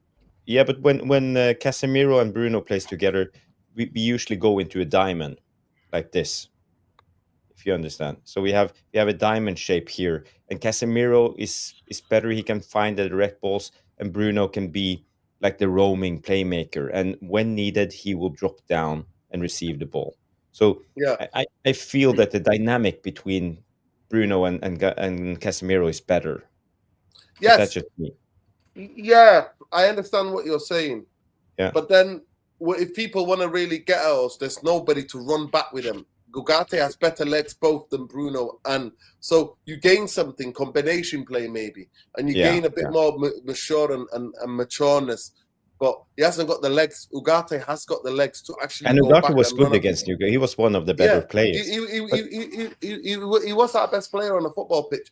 But Maguire definitely has to play tomorrow because one thing about them, they're really crap in the air. They really struggle. So set pieces are going to be really corners on Thursday. Going to be huge. Set pieces are going to be huge. The thing with Maguire, when I'm looking at the way I don't like Maguire. Right I think he's a disaster class. I think he's one mistake away. This is what I think we should do, right? You see, Dalot, I'm going to invert Dalot. Garnacho, he hugged the wing. Now, Kobe Mino is inverted too. So I have, in that midfield, I'll have Dalot, Mino, Casemiro, Bruno, right? And then Dogu can hug the touchline. Now, Rasmus is going to be making his run into that corridor that Mino is going to vacate. When Mino drop in, Rasmus can start making his run, his diagonal run there. And Garnacho also can hug the touch line and make a diagonal run inside. So Rasmus is going to be important because of his run on the shoulder in the corridor that Kobe leaves when Kobe drop down. And I have a feeling Rasmus is going to have a good game tomorrow. I just have that feeling. I don't know why. I just want to say, sorry, Ben, I just want to say, I saw someone in the chat say, play Mainu in the single 10 and do something like this. And I think that's a really good idea. Yeah. Because then we have two runners up front and we have actually three guys here who can connect and interchange and pass the ball, short passing. Listen, I would agree, but I genuinely do think Kobe is better coming off the angle. Centrally, I think he might struggle, but coming off the angle, whether it's the left or right, because the way he plays, I think in the pockets on the left hand side or the right hand side, he would be a lot better. Me personally, but yeah, you can definitely try it. Him being. Well, you see, when you have Garnacho and Rasmus, both runners, it's okay, right? They can run on the shoulder. But you see, Dalot in this formation, for example, Dalot and Dogu are holding the width. They have a lot of space in front of them. That means that they're going to be crossing the ball a lot. When they're crossing the ball, we need Casemiro to be making that third man run. So when they're crossing the ball, Garnacho and Højlund cannot be ahead of them, right? They have to, Garnacho and Rasmus will be coming in for the cutbacks. So I believe it can work if Garnacho and Rasmus hold their run. If we are keeping the ball and transitioning, but if they are just playing on the shoulders, it's too predictable. The two center back are just gonna sit on them. So and the biggest thing tomorrow for me is the win backs. If the win backs back, we're in trouble. We're in trouble, people. I really think that people I just like because the mainstream media says that people are just saying this BS. They say, "Oh, guess what?" People say, "Oh, you know what? Like, we've got a good defense. Actually, our defense is not that bad. Our defense is crap. We concede every game. Every game we concede, other than Man City game. So this our defense it's not great. We put most games we defend with 5. So at the end of the day, for me, I do not want that. But could we go with could we in Norden go with, for example, Manu as the false 9? No. And do something like this and put Mason Mount instead of Højlund, because Højlund, I think Højlund is like playing with one man less. Yeah, 100%. I agree. I agree that, but he's terrible as the number. At least we would dominate the midfield with Manu, Mount, Bruno, and Ugarte dropping down into the central zone. But I actually think Mason Mount, because he's got clever movement than Manu. I think the best false 9 that we've got on the football pitch is Bruno, but he can't play 2 different positions. So Mason Mount,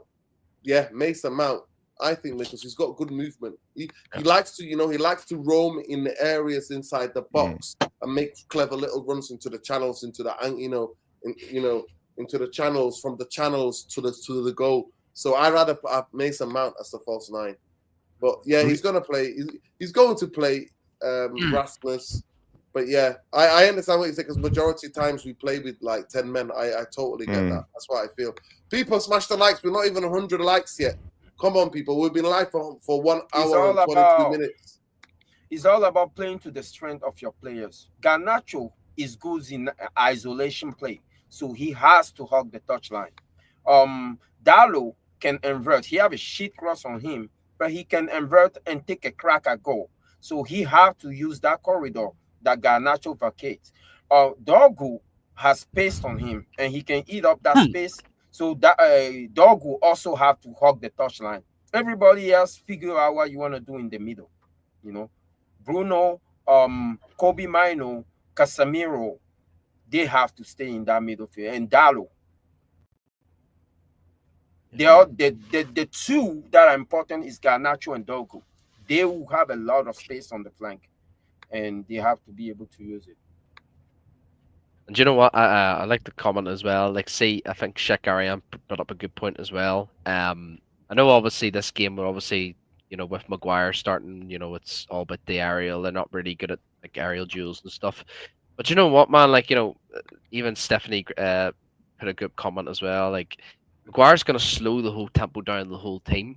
So it might be mad saying this, like, but at the end of the day, this is the most important game of the season. So why not start Maz on the right, Mazraoui on the right, Lenny Euro in the central, so he can command the back line, and then left centre back.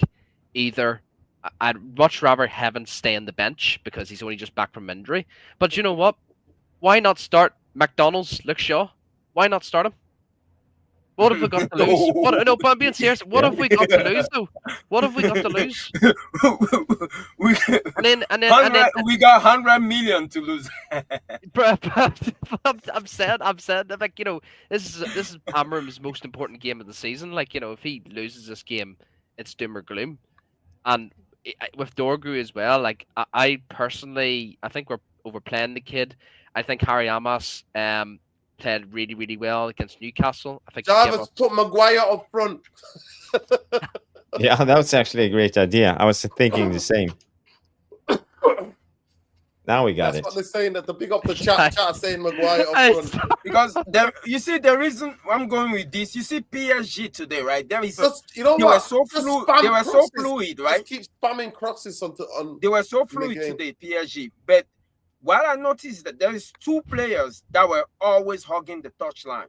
Hakimi was hugging the touchline, and Barcola was hugging the touchline.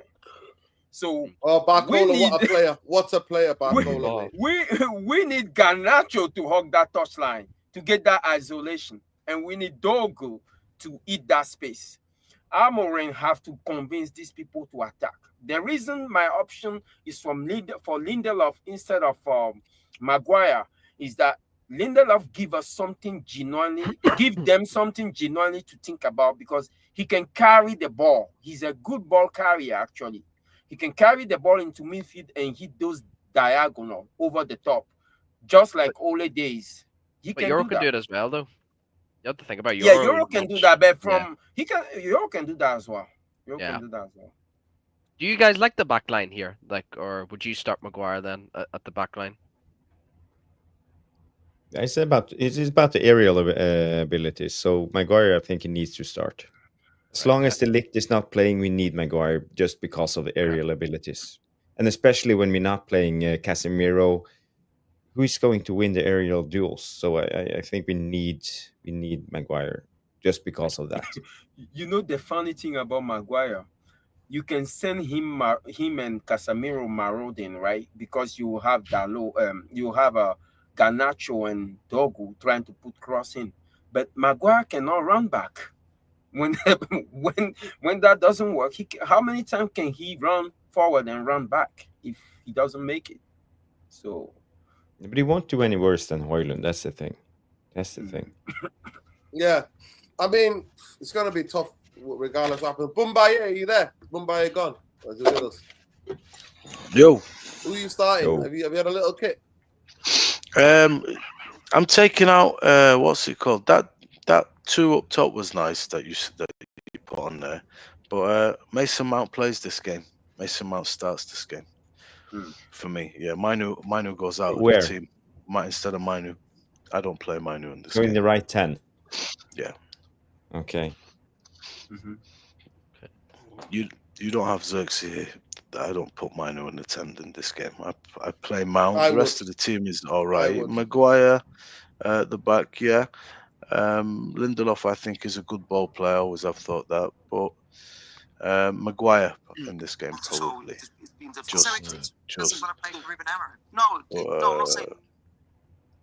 But yeah, that's pretty much the team for me. So you go like this. Yeah, that's my team. Garnacho has to play in this game most definitely. He was effective when he went in the first leg, but his end product was a pile of shit. He finds himself in a very, very good spaces, and we know automatically the players are used to finding him, so you have to play him as an out. Mount, this could be the game where he finds his feet. Mount scores goals, man. He's he causes problems, but we just haven't been able to play him. Hopefully now he's got some fitness. I think he can be really important in this game. Bruno in the six definitely alongside Ugarte. You're gonna need. It will never be perfect because you don't have the right personnel. I think that we all agree. You're making the very best you can of what you have, and this is for me the best team that we can. But what put about out. the goalkeeper?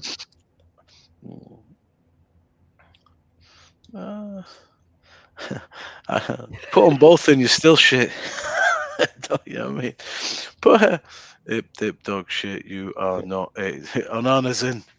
There you go. Would you not start Cass over Ugarte, or are you more leaning towards Ugarte over Cass? You see, the Stress thing that is Casemiro. that again is a tiny dilemma. Cass has some better qualities than Ugarte that are useful. But Ugarte can do the job of 1.5 guys because of the energy, putting out of fires and stuff. But Ugarte, to me, there was a time, Ben, when I thought, wow, we found something that's integral. But I look at Ugarte now and I need to see it more. I need to watch him more. I'm hoping he's going to improve. He's a two-dimensional type of player. The way we're trying to play, bro. Players have to be well-rounded. He's a quite specialist. Yo, pick up the mods. Pick up the mods. Mods, get on it, man. People are not liking the video. Let's go, people. Mods, get on it. Get on it, Jamie. Let's sort them out, bro. If you're starting with 3 defenders, I don't think you need Ugarte because that would be overkill, right? My question to you is, why would you pick Ugarte over Casemiro, and why would you pick Kobe over? Why would you pick Mount over Kobe Mino? Because okay, so Ugarte, in comparison to Casemiro, one thing that never fails is his legs, because the guy next to him has got some legs, but not the natural type of legs that gives you the energy and the zip in the midfield. I think Casemiro's been good, very good in a standing tackle and stuff like that. But Casemiro doesn't get around as much as Ugarte, and he'd have to have a very good game in his head to find himself on the pitch. So I mean that one there, bro, is is debatable, but I'll go with Ugarte just. And Mason Mount for me, man is direct. Looks after the ball, technical. He can also help you if we're on the break. Kobe Mainoo's problem is not that he's not a competent player in tight spaces with lovely technical feet. And he adds good rhythm to the game when he's in his pomp.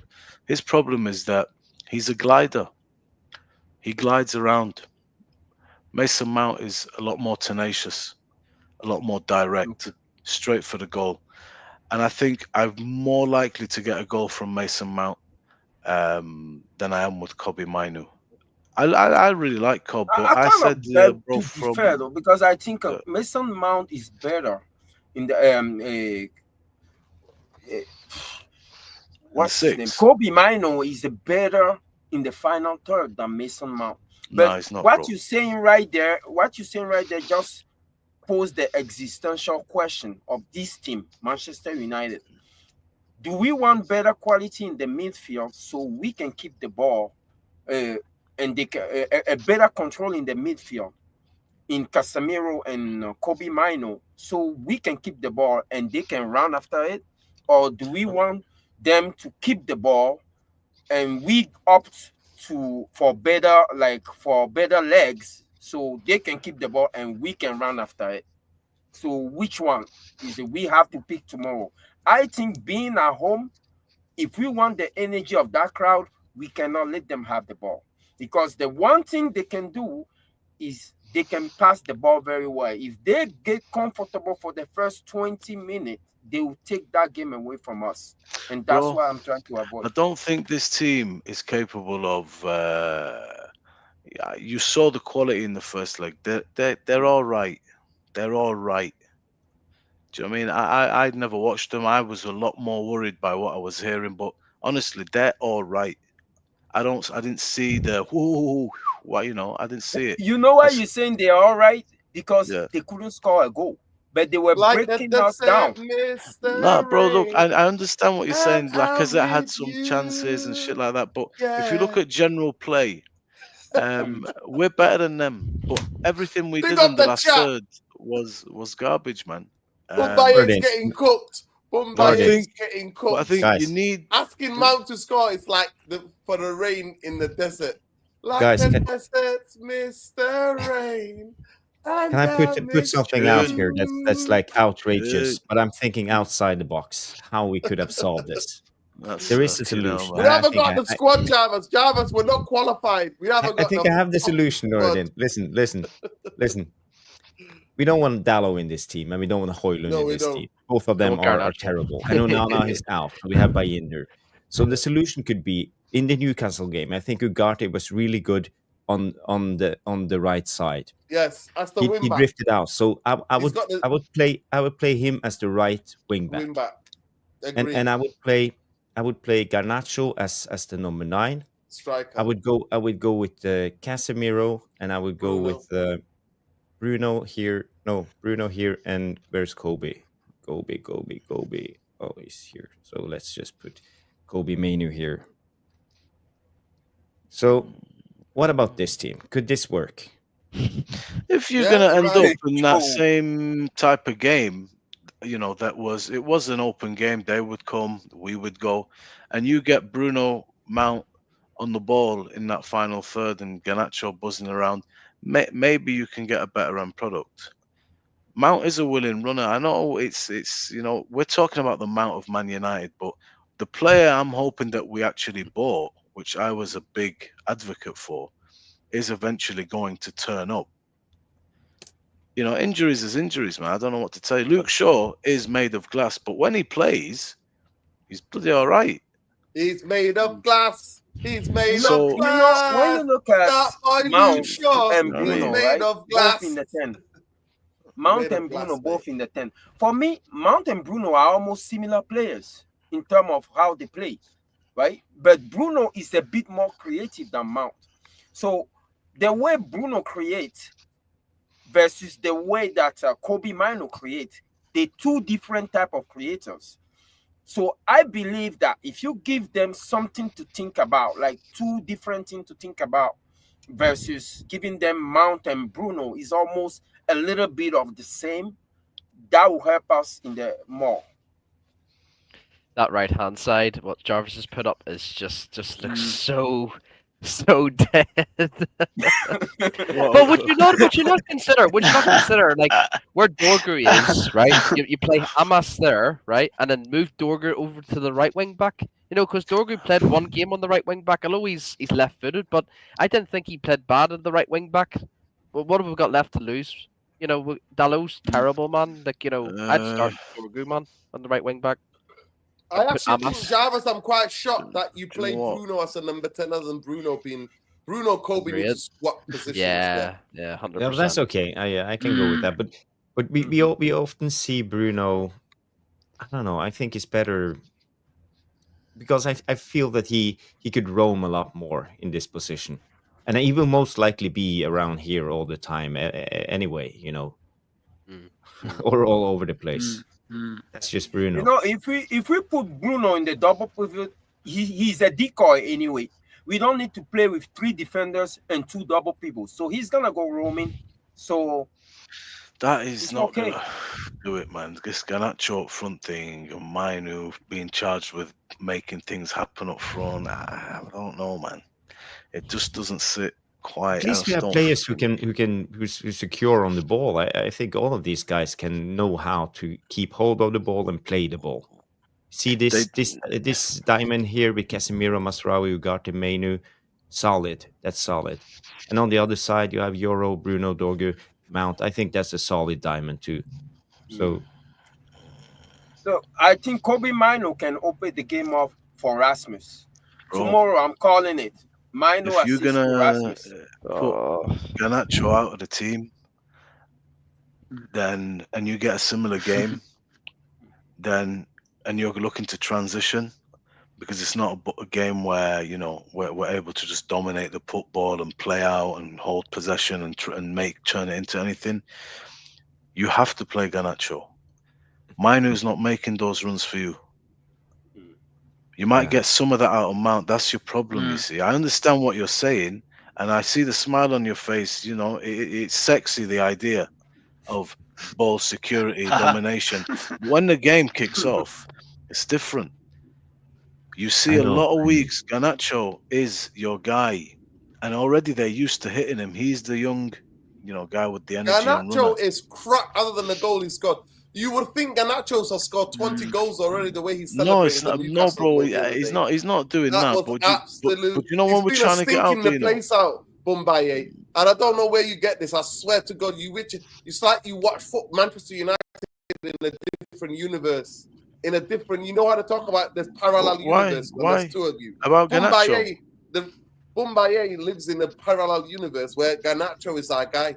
He scored 1 goal in 20-something games. He takes 10 shots per game and bangs them over the bar. What are you on about? But let's say we're deep and we need to transition quickly, which is what happened a lot against them. Can you see Kobe Minu running the channels for you instead of Garnacho? Being that outlet. He doesn't have the pace. He tackles himself, loses the ball every time. Bro, look, Sometimes he fails to control the ball.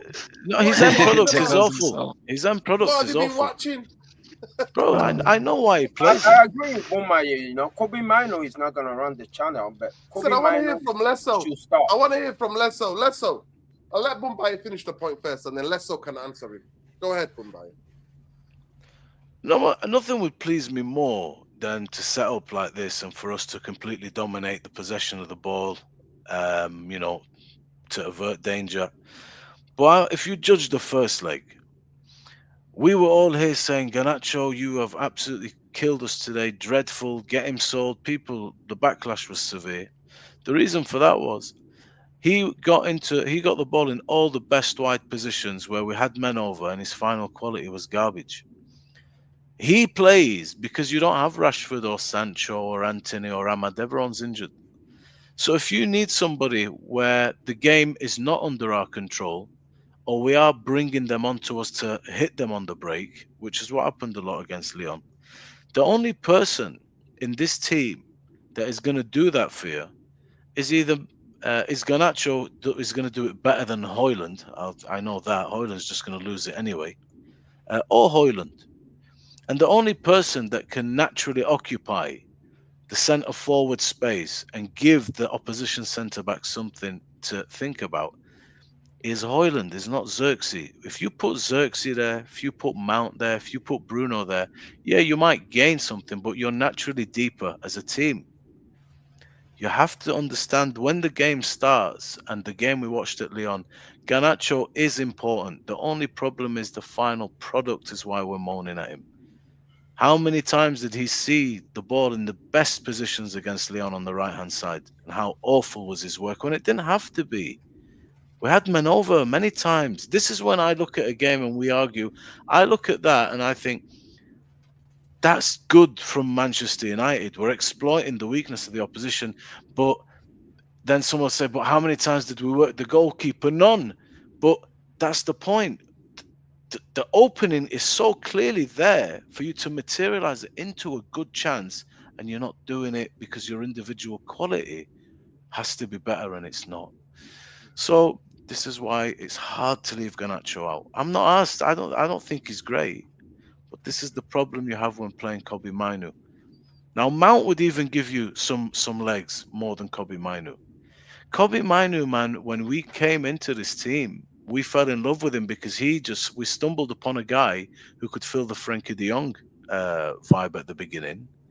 Take the ball, calm, rhythm, play out from the back, sit in front of the defense. Wonderful. Then we moved him into that 6. He struggled, Kobe Mainu. He started getting caught on the ball a lot. They started targeting him, doubling up on him. And that's the measure of the player that he actually is, the qualities that he has. But for this game, and having looked at the first one, I don't play him. I don't start him in this game. No. Mason Mount brings a lot of energy. Mason Mount gets around the pitch a lot more. And this is why Kobe struggles to play in this team. Mason Mount brings a lot of Mason Mount. I can't even say his name properly. It's that's French with a when he plays, when he look. How many games has he played, Bombay? Not many. United shirt. Bro, what's the profile of Mason? Mystical universe. What has he done in the Manchester United shirt? Look, what is the profile of a fit Mason Mount? I don't know. I've never seen him in a Manchester United shirt. Okay, you've seen him in a Chelsea shirt, right? A couple of years ago. Okay, so what's the player that you see? I don't remember. You know, it's been that long. Okay, well, I do remember. Bro, Mason Mount is a top end player, but we've just been injured. About Mason Mount 3 years ago. Tell me about Mason Mount now. Well, I can only tell you the type of player that I know we have. I don't want to go back to history. I don't want that time machine. This is not Back to the Future. I know. Tell me about Mason Mount now. What is he doing specifically in a United shirt? What has he done? Well, he's back now, isn't he? Hopefully he's gained some fitness for this game.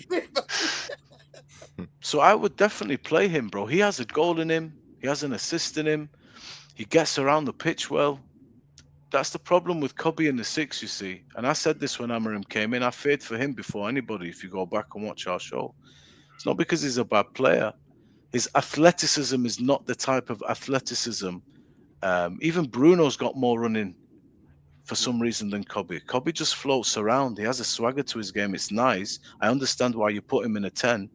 But really, he should be able to play in a 6. That's what we want. Somebody that can give us rhythm in the middle, give us some ball control. But he plays in the 10 because he's a liability in the 6. That's my take on Kobe Mainu, and I'm right, because he's not favoured him. Even when he's been fit, he's dropped him because he has his deficiencies in the 6.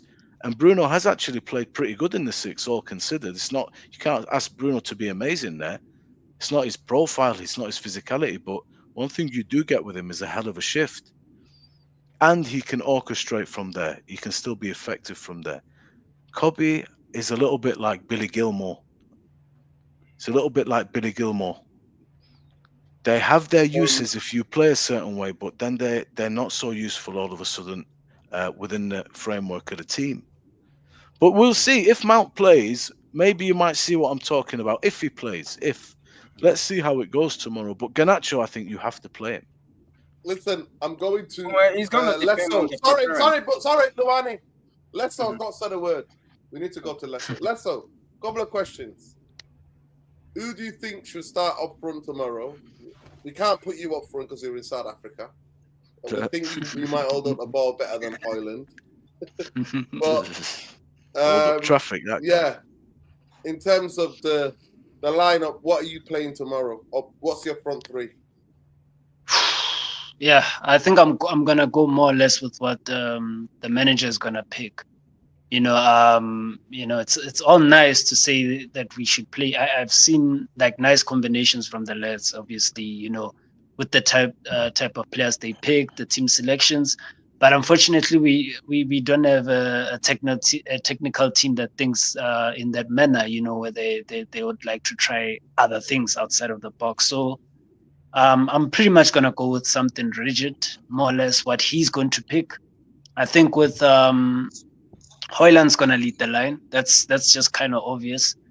We're probably gonna play Garnacho on possibly on the right, and then we're gonna also more or less, I think, in the other left, I think left 10, I think we were gonna go with either Mainu or Mason Mount. But then the thing is, I think both of them won't play. That's kind of obvious. Both of them won't play because of injury problems. Obviously, they just came back from injury, so he's gonna go with one of them, and then one of Mason Mount or Maino, depending on who starts, is gonna come on, later on in the game. I think it's more or less going to be Mason Mount the most, because injury wise, he's not. He's made of class, man, like you said, so him, Luke Shaw, and these guys, they always get injured. So it's more or less we're gonna try and avoid that. We're gonna bring them gradually into the team. So I think I think I'd go with Mainu and Garnacho. Right, quickly. Right. And then this is gonna be quick fire questions. Are you ready? We're gonna go around. We're gonna end the show because we've been going for nearly 1 hour 50 minutes. Can I ask something really quick, Nodin, before you go? So I'm gonna try to see if I can solve the problem with Garnacho and what Bomaya said. Garnacho is important for him to start tomorrow and hug the touchline, because if he does hug the touchline, the domino effect coming from that is that Lyon will have to make a decision when it comes to their left back. If they want to commit him high, Garnacho can cheat and be in a lot of space. If they don't commit him and Garnacho is able to pin him back, that is still a matchup that I prefer. So Dalo, that domino effect will free up Dalo, because if they throw their winger at Mazarawi, we know that that's 1v1. That's also a matchup that is in our favor. So that will free up that channel for Dalo to be able to invert. So the combination that we're looking for on that right hand side is going to be Dalo, Garnacho, and Rasmus. Now, if we move on to the left side, if Kobe drop in that middle, the combination we're looking for is Dogu, that's hugging the touchline, and Bruno making a run in the channel that Kobe vacated. So the reason Kobe has to start is that when he holds the ball in the final third facing the opponent's goal, I think he's the best ball carrier that we have in that area. He can dare them. He can move the ball. He can step up and commit at least one person. If they come to face him, I believe that he had a better chance than Mason Mount to drop the shoulder and beat whoever is coming at him. And therefore, subsequently, that can create space for our strikers that are making the movements. That's what I think. Okay, what's the score tomorrow? Quick, what's the score tomorrow, Luani? I believe we score in the first 20 minutes. We beat them by 4. I love it, man. Wow. I love it, Luani. Let's go, man. Go ahead. What do you think? What do you think the Think- score's going to be tomorrow? 3-2. Wow. To United. Football. Jarvis? I think we will struggle scoring goals, and if we concede one, I think we'll go into panic mode because so much depends on this game. So it could get ugly if we concede first. That's the Yes. thing. 100%. First goal is vital. First yeah. goal, who gets the first goal is vital in this game. But I think maybe we'll be goalless an extra time. Hopefully, we will have a Bayindir in goal and can win on penalties. But I'll go for a draw. Okay, who you having in goal? Bayindir. Lesso, quickly. Lesso? Yeah, definitely Bayindir because of his ability to save penalties. Luani? Bayende. We have to give him a round of games. There's Okay, no point Ben, in bringing him in and out. What's the score and who you having in goal? Score, I'm completely with Jarvis on this. I think it'll be 1-1. I can't see being that many goals. I think it'll go to extra time and then go straight to penalties, and we'll hopefully win. I'm going to be starting by. I completely agree with Luani. I think Bayender deserves another game. Just give him one more game. Bumbaye? I'll go with 2-1 United. Put Onana in. I'm in the mood for a fuck up.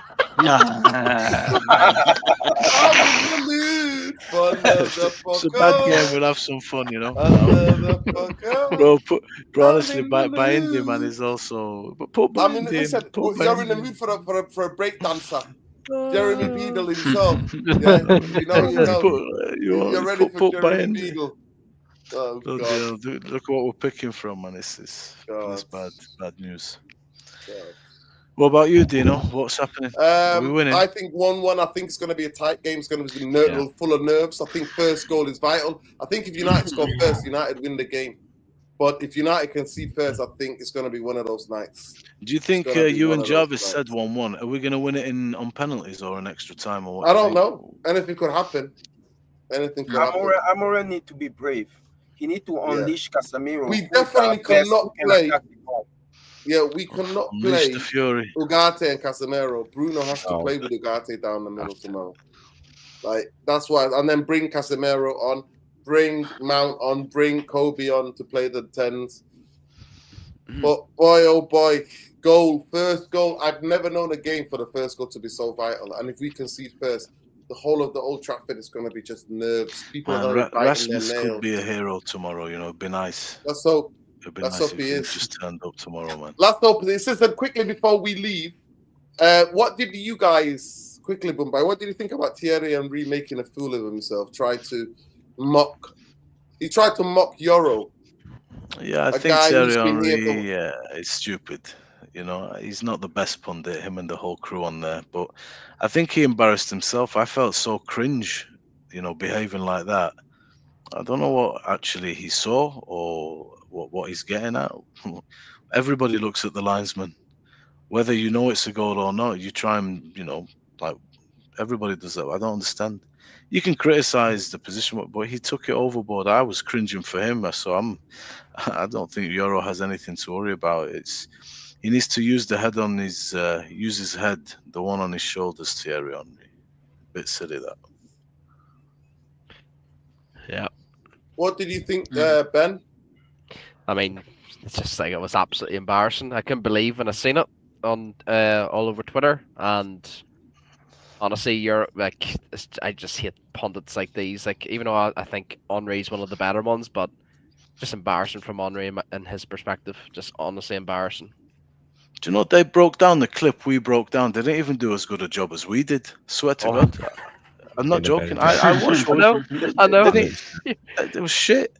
I was looking at this like, this is you serious? We did 10 times better job at breaking down this clip. We spoke about so many other things that are wrong in the clip. So yeah.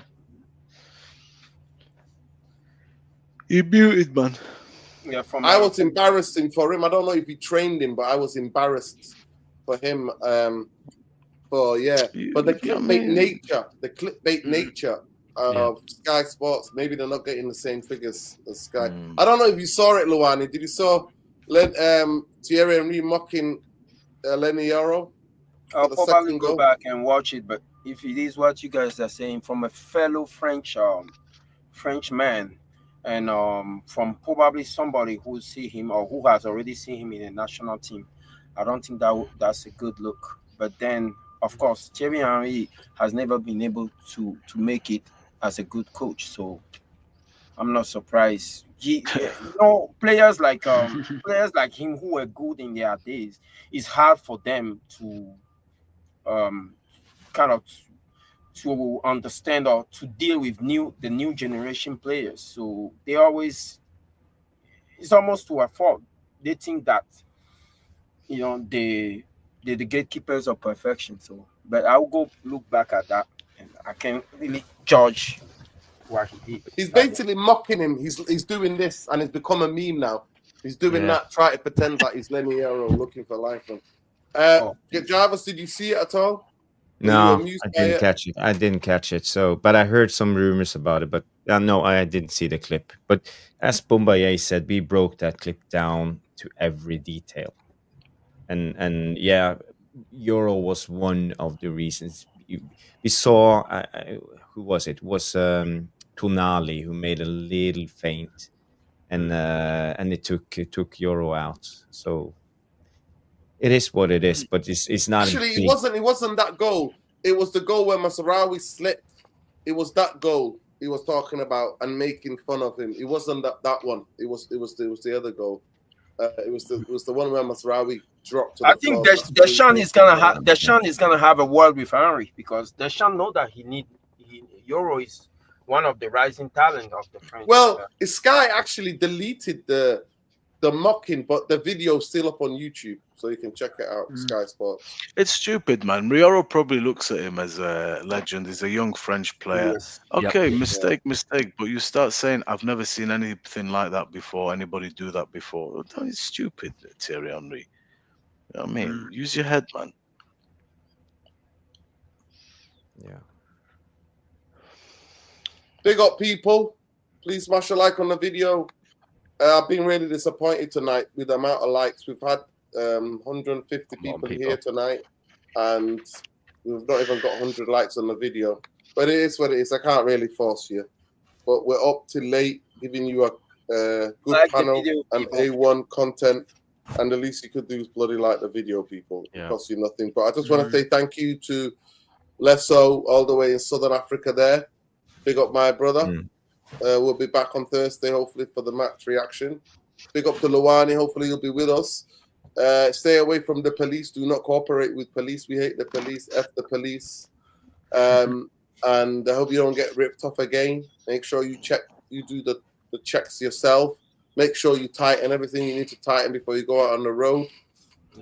Big up to Ben. Appreciate you joining us, Ben. Solidarity and love, and more love to your Nana. God bless her. Grandma Moira, man. Yeah, big up Appreciate Moira. Umbaye, we got cooked tonight in the chat for waffling about Mason Mount, telling me about Mason Mount 3 years ago. Yeah. Sometimes I think you live in a different parallel universe, but I love you to bits, Thanks, as you man.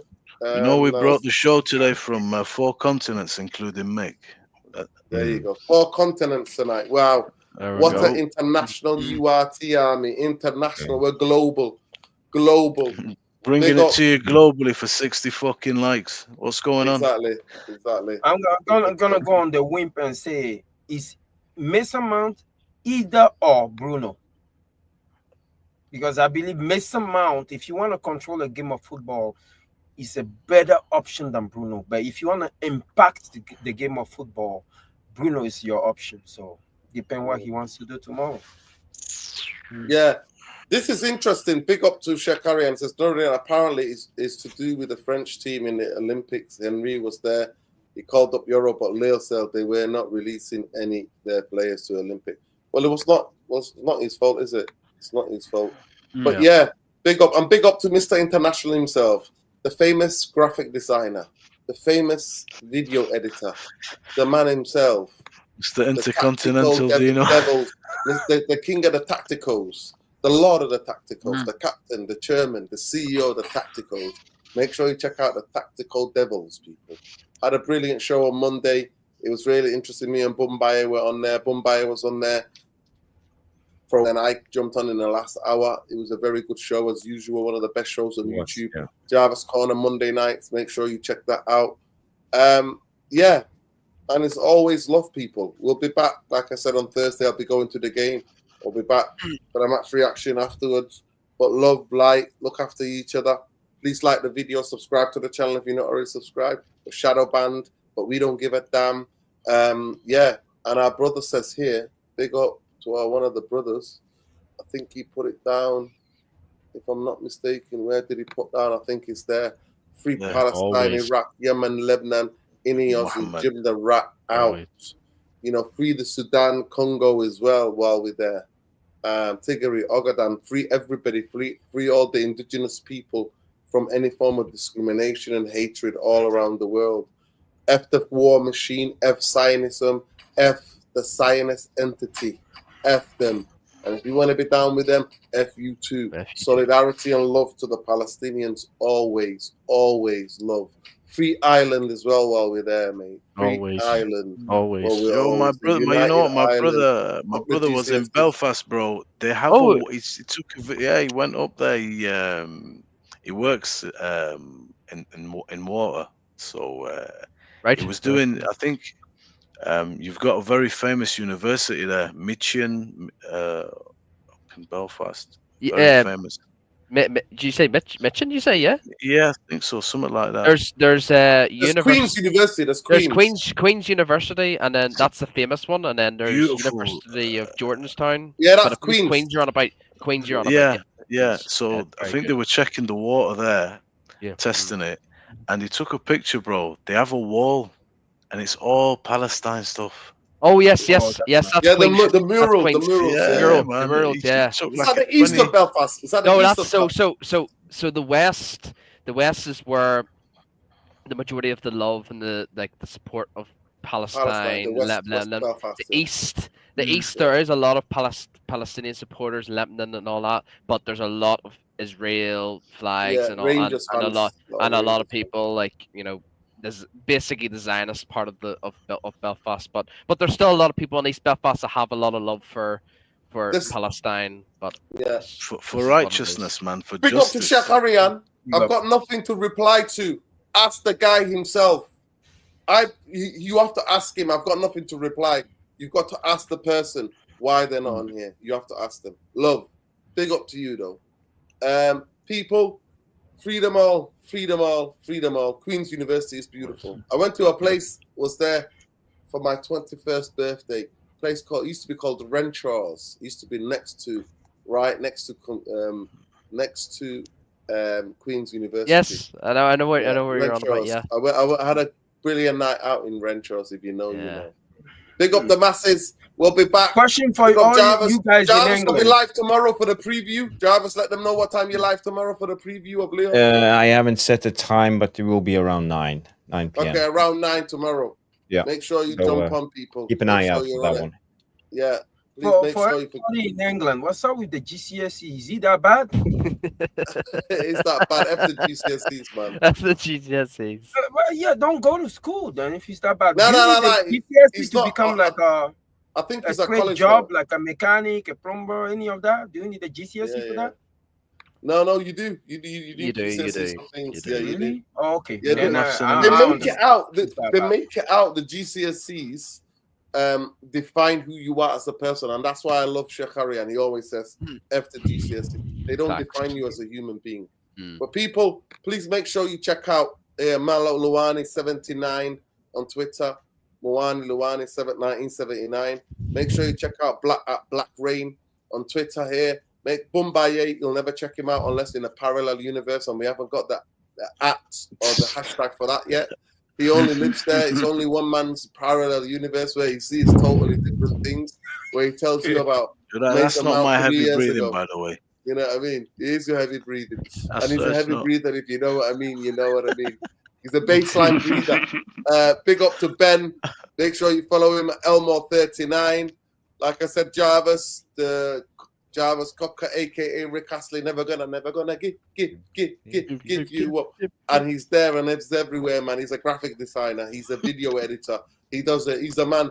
He's the absolute man of all trades, man. He's got everything. So make sure you check him out. Make sure you check out the Tactical Devils, where he's the leader. He's the gang. He's the gang and the leader of the Tactical Devils, mate. So make sure you check him out. And yeah, if you want to follow us on the banner. Man, look what you done now. Look what you done now with your bullshit. You got people thinking I believe in the earth is flat, man. He's a flat earther. He's a flat earther. Just one more thing to say, and this is the message to every United fan. If worst comes to worst, if we lose tomorrow, right? Don't be thinking that like it's like on Thursday, not tomorrow. Yeah, I'm sorry, on Thursday. Like, don't be thinking, it's all negative, all that stuff. If obviously we all want to win tomorrow and want to win the Europa League, but if we actually do lose tomorrow, I do look at it as a positive thing as well, because I think what this club needs, and I think all the fans need to be unified and unite, is we just need a complete reset on everything. And that's not just, only just sacking Amarim. I'm on about just everything. Like, I'm just on about the whole new squad. I think that's coach, you can probably, obviously, he probably will get sacked at the end of the season if he's out of the Europa League. But I just think this club just needs complete reset, bro. The culture is so bad. And we've been here for 14, 15 years under this ownership with Ineos as well. We just need a complete new reset. Don't get too negative tomorrow if we lose, if we're out. Obviously, you have your own opinion, but I think this could be a positive thing if we do lose tomorrow. If we do, but I think we'll win. Come on, Reds, let's go. Nice. Oh, you're on mute. You're on mute. Yeah, we're in the next day already, so you're right. You don't have to apologize. It is tomorrow. We're in tomorrow. We're in Wednesday already. Perfect. Big up, love. But big up to everybody. But like I said, free Palestine, free them all, stop the genocide, end the apartheid, mate. Yeah, end the occupation. We're in tomorrow love already. Light. Yeah, we're in tomorrow already. Norman, I just want to. I know we have basically ended the show, but guys, there's still 110 people watching. Smash a like and leave a comment in the non-live section. It helps out the algorithms. It's so important that you just give a thumbs up.